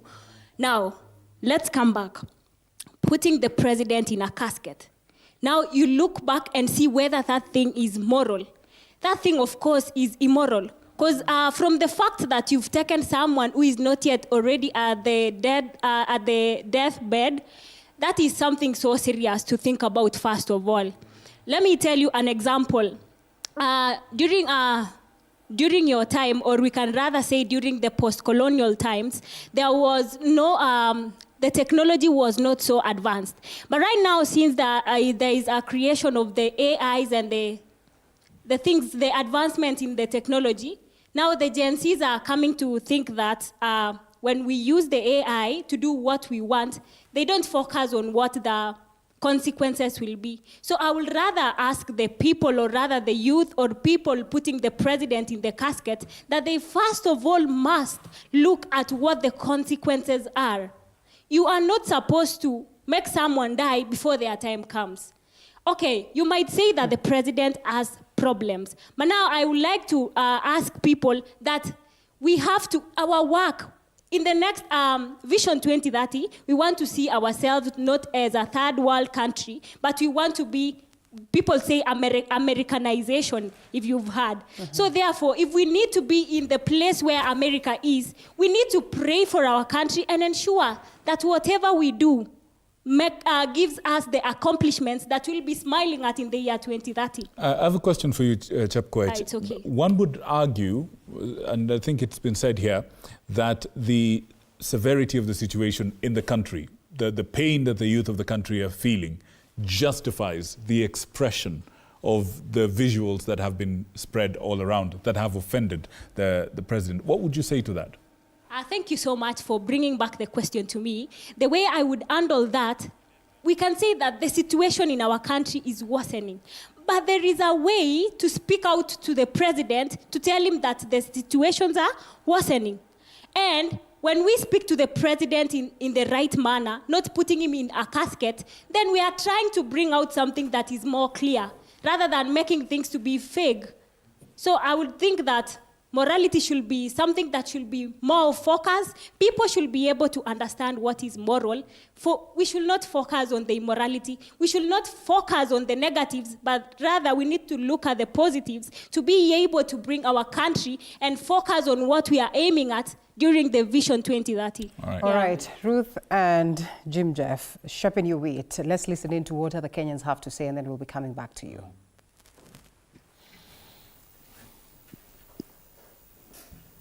It is purely a communal responsibility between parents, teachers, church, and even the leaders. It's the initial mandate of a parent to instill discipline to a child. Ninasikitika na kushangaa kwa serikali yetu ambayo tunaienzi, ambayo tunaipenda, kuona kwamba vijana wanachukuliwa vibaya, wachukuliwa vile pasavyo. Kwanza tumeona rais wetu akitoka waziwazi kabisa na kusema vijana ama wazazi waangalie watoto wao. Hili ni jukumu letu zote kama taifa, kutoka mzazi na taifa kwa jumla, kuangalia maslahi ya watoto wetu. Mtu aliye na jukumu kubwa pale ya kulinda mtoto ni mzazi. Mzazi tuseme ni mzazi pamoja na serikali, kwa sababu mzazi mtoto wake anamlea nyumbani, akimleta shule mwalimu ndio anachukua jukumu la kumlea akiwa shule. Alafu hii serikali inastahili kusaidia yale ambayo kidogo mzazi inakwama. Serikali imelinda mtoto katika kuzaliwa, mtoto amezaliwa na mama, amezaliwa na baba. Kwa hivyo serikali inabeba tu ile majukumu ya kulea huko mbele. Na ukiangalia mwalimu pia umepea na ukamwambia mtoto vile alivyo. Hasa katikati ya mwalimu na mzazi na serikali, unakuta mwenye anataka abebe ujukumu ya mtoto sana ni mzazi. And I think the moral responsibility is a collective, where we combine the parents together with the teachers, but more so is more of the parents. But the drum started hitting us when there were rules that were changed, where right now every parent is defending his own child. Hasa katika ukuzi wa maadili najichukulia kwa cha msingi sana, wanaofaa wahusika wa msingi sana ni wazazi, ambapo wazazi ndio wana jukumu la msingi kukuza maadili ya watoto wao. Na inapokuja katika walimu tu ni wale ambapo tunahitaji kuwasaidia wazazi, kwa sababu muda mwingi sisi ndio tunakaa na wanafunzi hawa, na wanafunzi wanapozidi ama wanapopotoka kimaadili kiasi cha kwamba walimu hatuwezi kuwarekebisha, huwa tunawaita wazazi, ambapo tunamuuliza mzazi, wewe kwa kiwango chako unamjua vipi mtoto wako? Right, and the events of June 25th are clear in our minds, and also listening to the Kenyans and listening to the youth, you realize that indeed they are valid concerns. You would look at them and see the latest entrance into the job markets. And if they're not going to find these jobs, then what are you telling them? They must raise their voices to address the same. But then we want to understand just how best can we transform or transition this criticism and get the youth from being just critics, but equally change makers without alienating, the current government or the forces that are in government. Perhaps you would come in, yes, Rev. I think when you listen to our children speaking, it's just like home. The child is crying. The first thing is to understand why this child is crying. After you understand why he's crying and why he's expressing himself beyond, I will not stick on the issue of the gasket or not the gasket. The gasket is just a way of expression. Of course it is wrong. I will not want you to put me in a gasket because my children will be so shocked. But you are only telling what's at the back of your mind. You are expressing yourself. To me, where we are now as a moral issue is to ask, why has it gone to that extent? How did we get where we are? We got where we are as a nation when we refused to adhere to Chapter 6 of the Constitution. Mm-hmm. And then these individuals are smarter than our days. They can see beyond. For sure, when we are cheating, they know we are cheating. When we are playing games, they know we are playing games. But now also, our children, now that you know that, the best thing is that you don't shout beyond. The best thing is to come.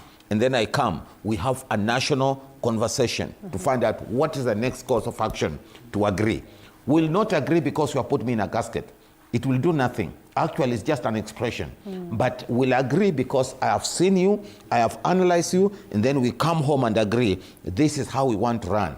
This time is not for me to ignore. I can't ignore you. My child, I can't ignore you today. I want to bring you, I come, we agree. What next? So that we can be responsible, so that even that what we call freedom, that freedom must also have responsibility, must have some checkpoints, so that you also don't go overboard to destroy the fabrics of our nation. Okay. There are psychological implications to this and a lot of other implications. Do you suppose then that as a country we could even imagine of being ripe for a sit-down, a proper sit-down one-on-one, looking at the events that played out last year, mid last year, coming to this very point, and the youth almost assumed that perhaps they were going to get a listening ear from the president. Well, while the finance bill was withdrawn, I doubt there's much we have seen in terms of even incorporating the youth themselves into the spaces of leadership. Okay, in my view, let me give it a balance. When people are educated, when people have learned, but there are no legitimate ways for them to make something for them, there are no legitimate ways to get opportunities, the outcome is criminality. Because these people are being pushed to extremes. Imagine someone who has had a loan, has studied for 4 years, then they come out, they can get an opportunity. Then when they are in an interview, someone just steps in and calls someone who is somewhere, and they get a job and they can get a job. How does someone feel? So these youth or the Gen Z are trying to say we are not being heard, there are no opportunity for us, and we are dealing with a very different group of people. In the past, the norm was that the children or the younger ones never challenge the older ones, even if the older ones are not wrong. But in this situation, we have the younger ones pushed to the wall where they either break or break something. And what we are seeing is the outcome of that push. So what we need to do now is sober up, both the older generation and the younger generation. Sober up and say, man, we are at a bad point. We are at a crossroad, and we need to sit down and listen downwards, and they need to speak upwards so that we can have a conversation that is growing. Otherwise, if we start changing cards and blaming it on morality, you see, that is like shifting the blames to them. But you see, the morality keeps on switching because, for example, it is unlawful for you to drive at high speed, for example. But if you are driving your child to the hospital, then is it immoral? It is still unlawful, but it is no longer immoral, you see. It is unlawful to hurt someone. But what if you find them raping a kid? Then it becomes morally right to hurt them to save the kid. So we are having a situation whereby it is like two wrongs, and we have to accommodate each other. Instead of calling each other out, let's come together and reason out, because I know that the youth are really pressed at this point. You know, I spoke to Mulamba sometime, I think last week as well. Yes. He was so rigid, and he said that we're not about to make an about turn. Correct me if I am wrong, Mulamba, but allow us to as well loop in Ruth and equally Jeff, just get to hear whether they are willing, or the youth, or perhaps the country is willing to come to a point of striking a balance, accommodating a proper conversation that is going to preserve our nation, if not the people. We begin with you, Jeff, as you, Okay, thank you. The question of morality is a very multifaceted topic. And as we all know... Please unmute the mic. microphone. Is it on? Yes, good. Okay, thank you. I was saying that the question of... Not just yet. It looks like we still have to fix that. Ruth, you can take it up. Yeah. Thank you so much for that question. Let me start just for a few seconds addressing the issue of morality, and I will second the person who stated that morality is subjective and it changes with time. Now, the main question should be, is the question about who is supposed to tell who what is right and wrong, or is it a question of accountability and leadership? And that's our main problem as a country, because I'm a leader myself at my own institution. We have students that always put me on check and ask, why have you not done this? This is actually going wrong. And instead of me going and practically instilling fear in them, I call them out wherever place, whether I am having some juice at the student center, and ask them, so where is the problem? Where do you think we have dialogues at our campus? Where do you think we can actually streamline things? And whenever you call someone to having a discussion, trust to me, as long as you have goodwill, they're going to listen to you. And we've seen young people we are expressing ourselves using stilettos, for example. If I was president today, as Ruth Wamuhu, Her Excellency, if I saw someone making a stiletto, that is definitely a good talent that I would like to tap into. I will call that person and tell them, instead of drawing me in that manner, how about you come and we actually discuss how we can actually expand the ICT sector, for example. But what are we seeing? Someone who is worth 3.01 billion being put as the ICT cabinet minister, when we as young people, like for example, I'm supposed to finish school in like a few months. Let me tell you the amount of anxiety that usually attacks me. I even wake up at 12 a.m. and I'm like, so if you're having people in their 70s who are being appointed, where am I going to get a job? And the question of, are we young people willing to come to the table, to come to a forum and have a conversation with our leaders? Yes, we actually have that. We have the goodwill to come and have a conversation, but we cannot have a conversation if our leaders keep on disconnecting from us, going ahead and instilling fear, fighting in public, calling each other names. I mean, monkey see, monkey do, it says that faith does not work without actions. Actions speak louder than words. You coming to read a whole script that has been written somewhere with good English does not make sense to me at all. As a matter of fact, I have good English myself. What I need to see is government working for its own people. And I think the issue or the problem is coming in when we are supposed to be the bosses of our leaders. But what is happening, when a leader comes in, everything comes to a standstill. A leader can actually speed off at 180, but when a normal citizen goes beyond that, accountability is taken. But when it comes to our top leadership, that is not actually done. All right, interesting. Jeff, we come to you and then, of course, to Mercy as we come over to this side as well. Okay, thank you so much. The question of morality, as I was saying earlier on, is a very multifaceted topic and it's a very critical discipline. We all know that the bedrock of morality lies at home. That the very fabric of character starts from home. It is our parents who first should instill to children morality and all those ethical conducts that now when they come here on the public space, they express what they've gotten from home. We need to have honest conversations in this country, honestly. That anyone who has got eyes and ears, honestly, I don't think anyone needs a brain to know that something is moral or immoral. We've just watched here a school that students have striked and they've destroyed the principal's vehicle, they've destroyed the properties, they've vandalized windows, and one can still go on then talk about that the students are moral. It is the parents that are going to suffer. If we be honest in our conversation, when the students will be coming back in school, they must pay for all those damages that they've caused. But get me, if their parents, they get back home, then their parents support them for what they've done. But it is the parents who suffer. Sometimes back, the horse has not even bolted. Schools were being banned just because students were being denied opportunity to watch Arsenal and Man City Premier Leagues. The schools were being vandalized just because the principal has refused to let students watch movies in schools. A lot of things happened, and all these things were just let to go that on the view that students were right. I don't think we're heading in the right direction. On the issue of morality, now when it comes to the Constitution, I think when interpreting the Constitution should be interpreted as a whole for it to be given a practical sense. When we get to Article 33 of our Constitution, it gives the right to freedom of expression. And if you move to sub-Article 3, it states the limits to the freedom of expression actually, and it states that freedom of expression cannot extend to reputational damage.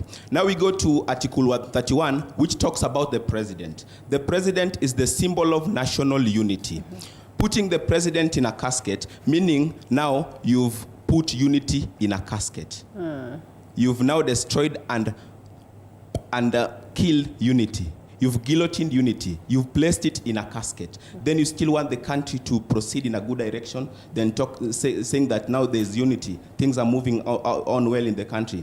When already you as an individual, you've already killed unity and placed it in a casket. Interesting. I mean, we can do better. Well, Mercy, you take it up, but I hope the gentlemen are picking up some of these points because then we'll want to treat them as questions raised by the youth themselves demanding for answers. Mercy. Thank you so much for this opportunity. It's all right. You can hear me right now? Yeah. Yeah. So when it comes to morality, I think what the government needs to face is what we call infantilization. Infantilization is whereby they treat us as we are kids. If you check very well, we have what we call Erickson's theory of psychosocial development. Right now, most of us, we are in the stage called identity versus confusion and also relationships, right? So we are entering into workplace. I'm HR by profession. We have what is called SHA, housing levy, and other many things. My mother usually tells me our parents, they are at what we call point Z. For us, we are at point A. We are starting off lives. What do you expect us to do? Now, I like what Pastor has said here, that the government, most of government officials are age mates with our parents. And The Bible says that in Ephesians chapter 6, verses 1 to 9, from verses 1 to 3, it basically talks about the relationship between the parents and the children. And I have a problem mostly with the religious leaders and also government officials, because they mostly emphasize from verses 1 to verses 3, where it says, children obey your parents, but they ignore verse 4, which says, and for you fathers, do not provoke your children. So it should be a two-way thing, not a one-way thing, all right? If you check downwards from verses 5 to verses 9, it also addresses the relationship between, the Bible says, the slaves and the masters. In the real time right now is the employees and the employers. Employees, they should treat their employers with respect. For us, we voted for our government. And as Gen Zs, what we need is accountability, okay? In the next 5 years, I'll be a family person. And what I'm looking for is fighting for the future of my children and my siblings. Is this the manner to do it, as it is in the country, whatever it is that is happening in the country? What we need is accountability, okay, all right? Not killing people. Victor Muyakane, to this gentleman. I want to shift the conversation a little bit, as I know you've percolated some views.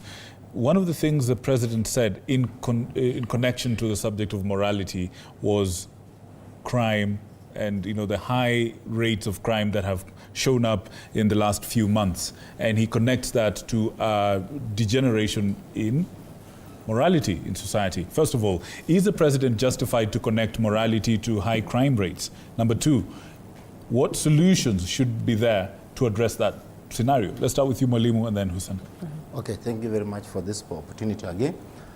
As we are talking very sensitive things according to our country, because we are now focusing on how we can develop this country.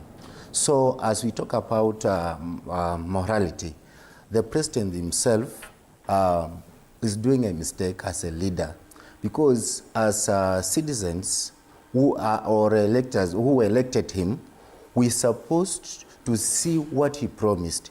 There is something, if as a parent, if I promise a child a sweet yesterday, then I promise today, then tomorrow, there is a problem somewhere, because this child will not trust me. So our young generations have been promised. Our parents were promised. So the president has to do what he promised.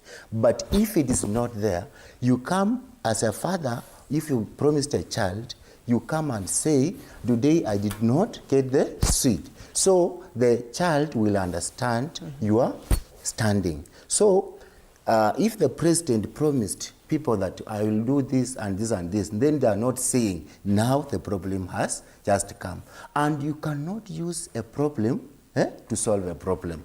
Because I can see some leaders, not the president himself, but even the team, even the former president, even the other who are there. So we have many leaders who are using a problem to solve a problem, but they cannot solve a problem.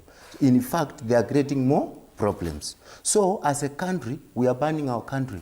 So what we're supposed to do as citizens, patriotism, we practice what we call leadership, whereby when we see a mistake, if you have been corrected, even the Bible says you have to be corrected as a leader. So if you allow yourself to be corrected, you will go in a good way. But if somebody is correcting you and you are not allowing him to correct or her to correct you, you will go a wrong way. All right. You can just remember in the leadership, for the former president used to be corrected, used to be called names, but there is some ways he used to correct. So the president will just cope up with the former president, they sit down, they talk. And if you are a leader, because I'm becoming a leader, as I'm aspiring as an MP of Shinyalu constituency, as I talk now, even my people are listening. Okay, so, all right. Okay. Yes. All right. Yes, I'm Mheshimiwa. Please, they are listening. All right. So, as Mheshimiwa, we can share the time. We only have a few minutes left. 1 point. So I'm saying, as leaders, let us just cooperate in a way that we come together, we share. This is a mistake, this is a mistake. How can we solve it? Then we solve, the country will move. All right, thank you, Mheshimiwa to be. Hussein. Yeah, talking of crime, I think it's very open and it's very clear to everyone that the crime levels have shot up drastically. Unfortunately, majority of these cases that are being received, are being seen everywhere, are perpetrated by state officers. We're talking about morality here.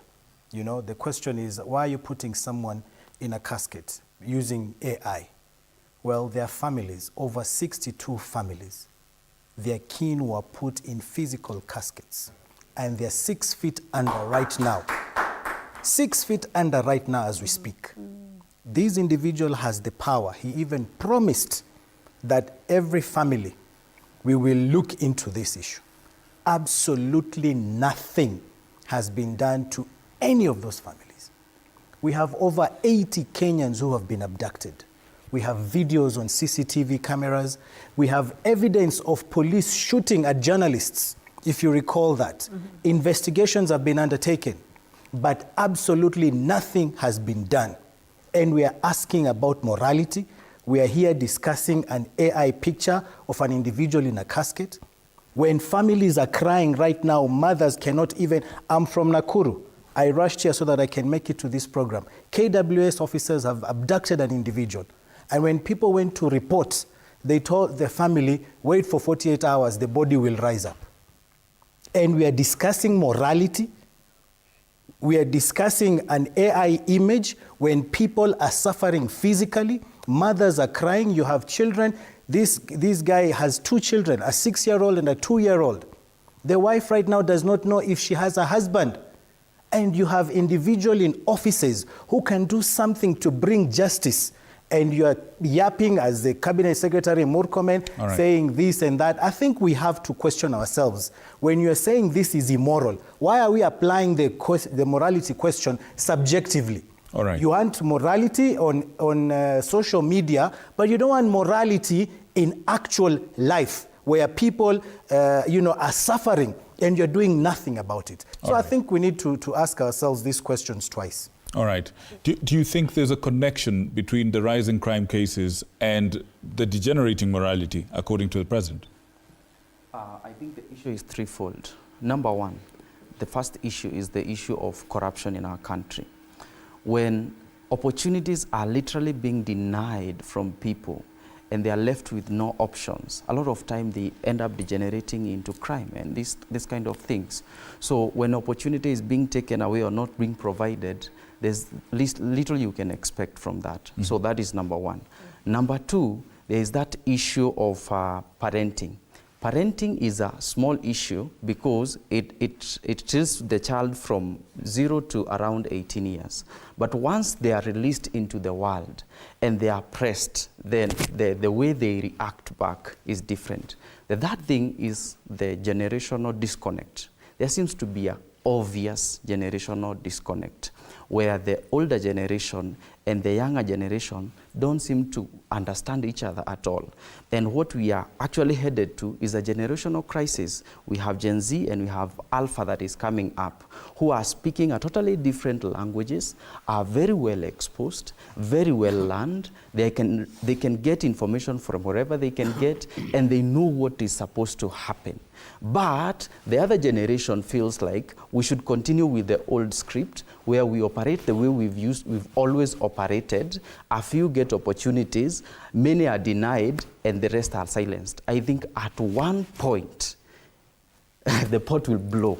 So we must not allow for the pot to blow. Daktari, quickly, as you tell us something, as we also wait to see what it is that the people have to say. Yes. And we ask ourselves, how do we address this generational gap, in our very own capacity as it stands? Because yes, we must admit all generations at this point. And once again, I repeat that we must prevent and preserve the country. Yes, I think how we can fill the gap is by applying respect. And when I mean respect, is treating individuals with dignity. We should also actually apply fairness.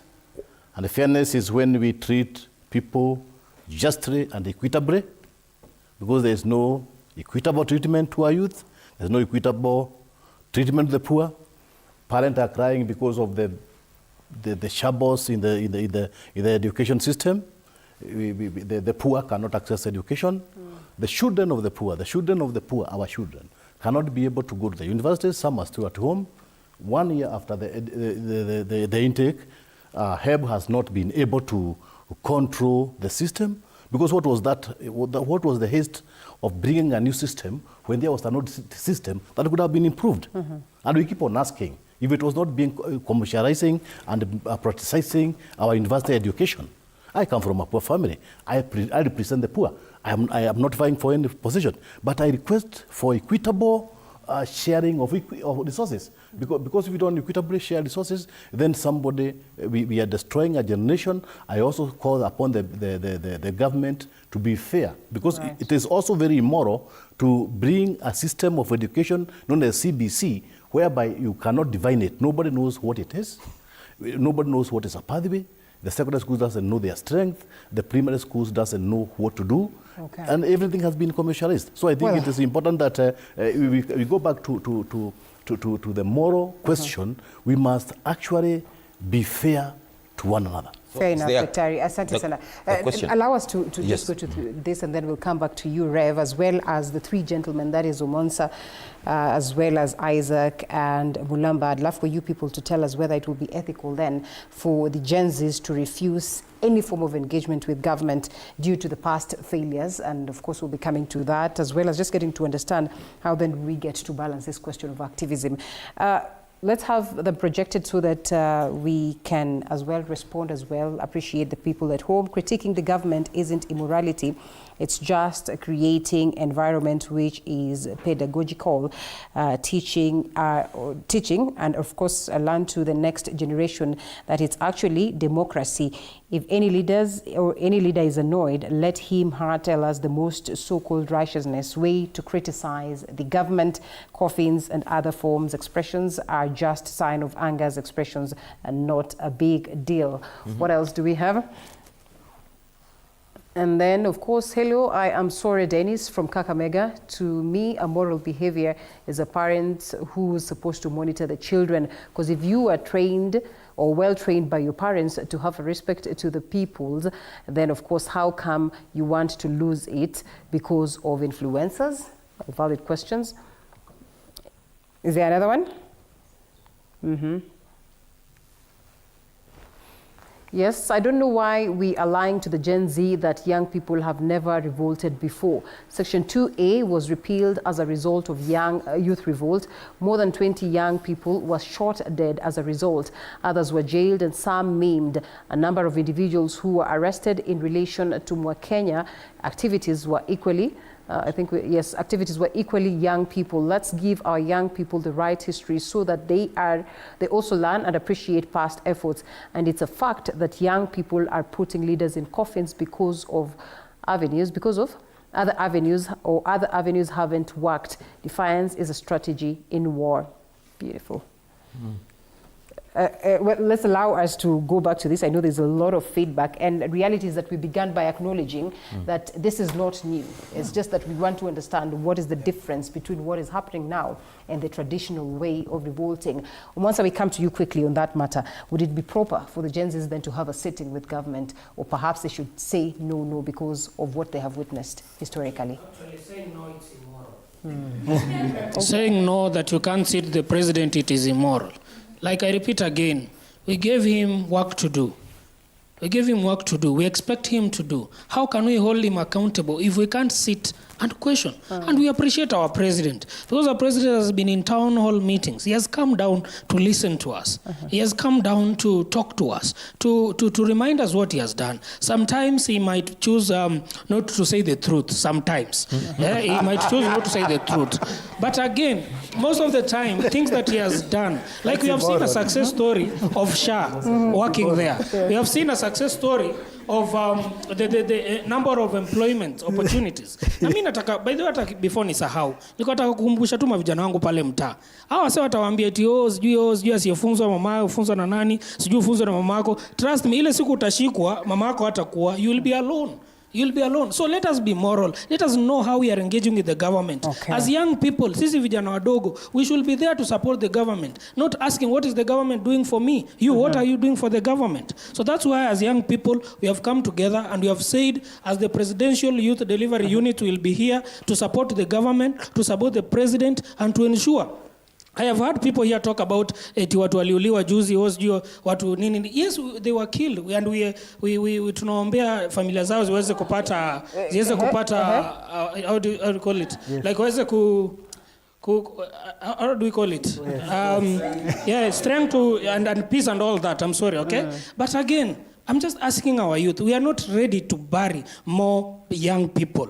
I'm asking our youth. We are not ready to see more people wakifungwa jela, wakikuwa abducted and all that. All right. I'm asking, let's calm down. Let us talk. Let us get a solution. All right. Two wrongs never In a make second. a right. Okay. All right. Two wrongs never make a right. Kirui, please give Kirui the mic. As Kirui is preparing to speak, we have some feedback from the YouTube live chat that's happening right now. Somebody is asking Omwansa with 7 different question marks on it. Jim Jeff, you're getting shout-outs. Jim Jeff, Isaac, someone called Kirui is saying shout-out. Someone says, the lady speaking anafaa kujiuliza why the president is being put in a casket. Someone else is saying, theoretical knowledge, the youth must use the language that the president understands. This is someone called Mwangangi. Someone else called Nganga says, inject president. So shout out to Korani. Someone else says, Kirui, like I said, I'm 54 years old. My take should be as important as everyone else, but I think the youth's voice should take precedent and the voice of the likes of the young man, Isaac. Somebody says, Linda, you're not a Gen Z. That's we have very many leaders here. There are 2 leaders here. So which one is...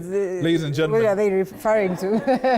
But I am a millennial, and at least I appreciate that we also took part strongly in making the nation better. Thank you. Proceed, Kirui. Yeah, thank you for this opportunity. Victor, hearing Omwansa speak, I was literally almost suffocating because those comments were quite heavy. First of all, on the question of whether Gen Z should have an interaction with the president, I think we've told him enough, and all he needs to do right now is to just act on what we've told him. Omwansa says that the president has come down to town hall to listen to us. We don't need you to come down to town hall to listen to us. Everything is in the media. We've told you what we want. Just act. Let me reply to Jeff. Jeff said that the president is the symbol of national unity, and putting him on a casket shows that unity is in a casket. Let me tell you, Linda, that the president being a symbol of national unity, metaphorically speaking, our country, Kenya, is in a casket. So him being our symbol of national unity, he's in a casket, and it's okay. And by the way, Victor, if I put you in a casket, you'll not die.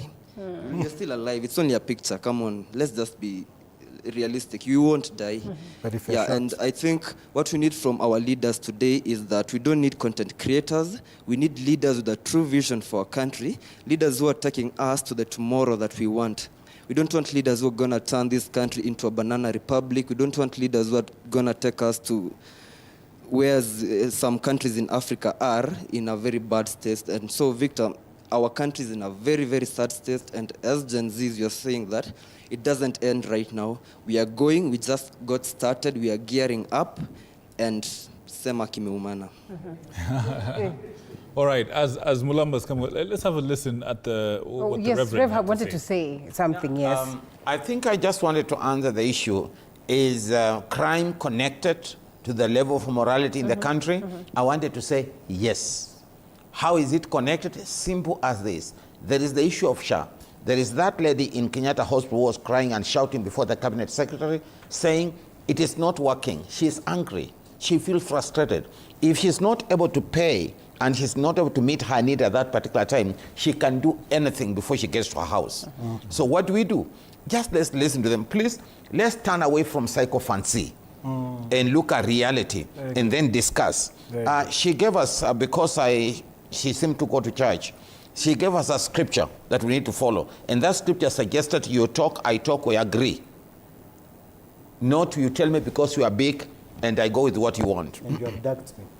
What I'm saying, you speak, I speak, then we come together and move together and be able to build the nation together. That unity can be discovered. But unity... Well said, well said, well said. Lamba, quick as we can. We're just about to wind up. And then we'll come to Ms. Mwango. And Lamba, remember, please. yes. Actually, let's start with Ms. Mwango, please. Okay. Quick as you can. Okay, mine is to our leaders. Can we exemplify the morality that we are pushing to the young people? And I am a Rotaractor, and there's something we live by. It's called the four-way test. Of the things we think, say, or do. Is it the truth? Is it fair to all concerned? Will it build goodwill and better friendship? Will it be beneficial to all concerned? Now, before you as a leader do something, can you think about how it's going to impact the person on the receiving end? Before you abduct that person, can you think what their family is going to feel? Imagine you are shocked that you have been put in a casket and you're not killed, and another person is actually in a casket, dead. Yes. So we should be in a position where there's a conducive environment for all of us to thrive. Right. If I am having a good education, if I am getting a job, there's no way I will start fighting. Okay, all right. All right, Mulamba, 30 seconds, please, quick as you can, and the rest of you just nice and tight. We're on the home stretch, please. I think I'll be a rapper because I have a lengthy discussion here, but I will try to be brief. We must ask ourselves how we got here. We got here because we have young people who are patriotic enough to tell the government that they are misruling and misgoverning this country. We got here because we have misleaders for leaders. We actually have politicians and not leaders in this country.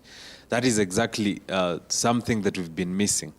And on the issue of the president and Murkomen and a few other leaders being put in a casket, I'm asking the president and his cronies, have you seen Raila Odinga in a casket? Have you seen Omtata in a casket? Perhaps, have you seen David Maraga in a casket? Why is it that you and your friends are in a casket? There must be something so wrong with you that Kenyans would symbolize the end of your presidency by putting you in a casket. Because it's something we're not discussing. All right. Thank you for that. Rotich, quickly, my director is telling me that we're done. You have 10 seconds, Rotich. Go. I think it's rightful that politics is fought with politics. Young people should register to be voters, vie for positions in 2027. We cannot riot for the entire time till 2027 or even post 2027 to 2032. Right. Let's vote, let's vie. All right, Glenn, 10 seconds. My punchline on the ending of it, I would like to tell the president, we want to learn from you. Show us the ways that are right for us to learn from you. If you are not going to be the symbol of morality, we are going as well to inject. All right, Jeff. Jeff, quickly on the other side. And please hand the mic to the ladies. Hand the mic to the ladies. Jeff, 10 seconds. Thank you. Reverend will concur with me that my people perish because of lack of knowledge.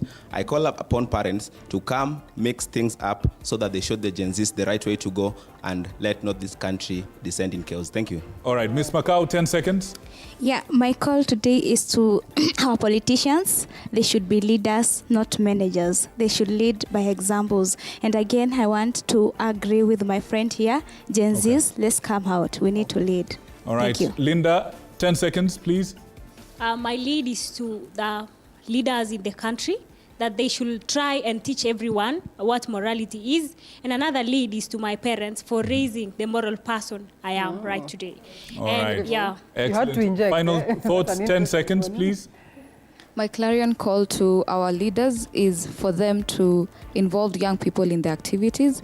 It is high time for leaders to be accountable. We are not their enemies. Actually, we want to see the country work. We want to see Kenya on a good map. Actually, actually being at the state where China and the rest are, because you have the talent and you have the skills. Thank you. All right. Well said. Omwansa, 10 seconds, please. As young people, let us support this government because we put it there. For the next 5 years, we will be there, and we want to see our country going to the next level by supporting it. All right. Daktari, 10 seconds, please. I think what I would say is that let our leaders take courage. And taking courage is taking accountability for results and being affront for their mistakes. Also talking straight and being genuine and ethical. Thank you, sir. Thank you, sir. Reverend, 10 seconds. My colleagues and children, youth, and all our children in the country, order. When you respect people, you respect yourself. Order. All right. Thank you. Gabriel, 10 seconds. Yes, fairness and accountability is the foundation of morality. Without it, we can't talk about morality. And the next thing I would want to say is that all youth should come out and also enter into politics. All right. Thank you. Hussein, 10 seconds, please. Gen Zs, you're on the right side of history. Stand up for your rights. Do not be silenced. Do not be intimidated. Keep pushing for a better Kenya. All right. Mwalimu, 10 seconds. Okay, thank you. Then my understanding or my point is that let the country justify things, and then the leaders that are there show sympathy, and let us just be equal. We are all equal in human beings. Let us just be human, right. Thank you very much. Thank you. Ladies and gentlemen, thank you so much for coming out tonight. We understand the subject matter is quite big, and I like to say the subject matter is bigger than the time that we had. But I appreciate you for injecting and saying your views in the best way possible. Asanteni sana. My name is Victor Muyakane, and from me and the team that made this a reality, we say good night and God bless you. And mine is Linda Alela, and from me and all of you back at home that have contributed to this great broadcast, Asanteni sana. Do have yourself a lovely night. Let's meet again on Tuesday. A very, very valid conversation. Good night. Good night.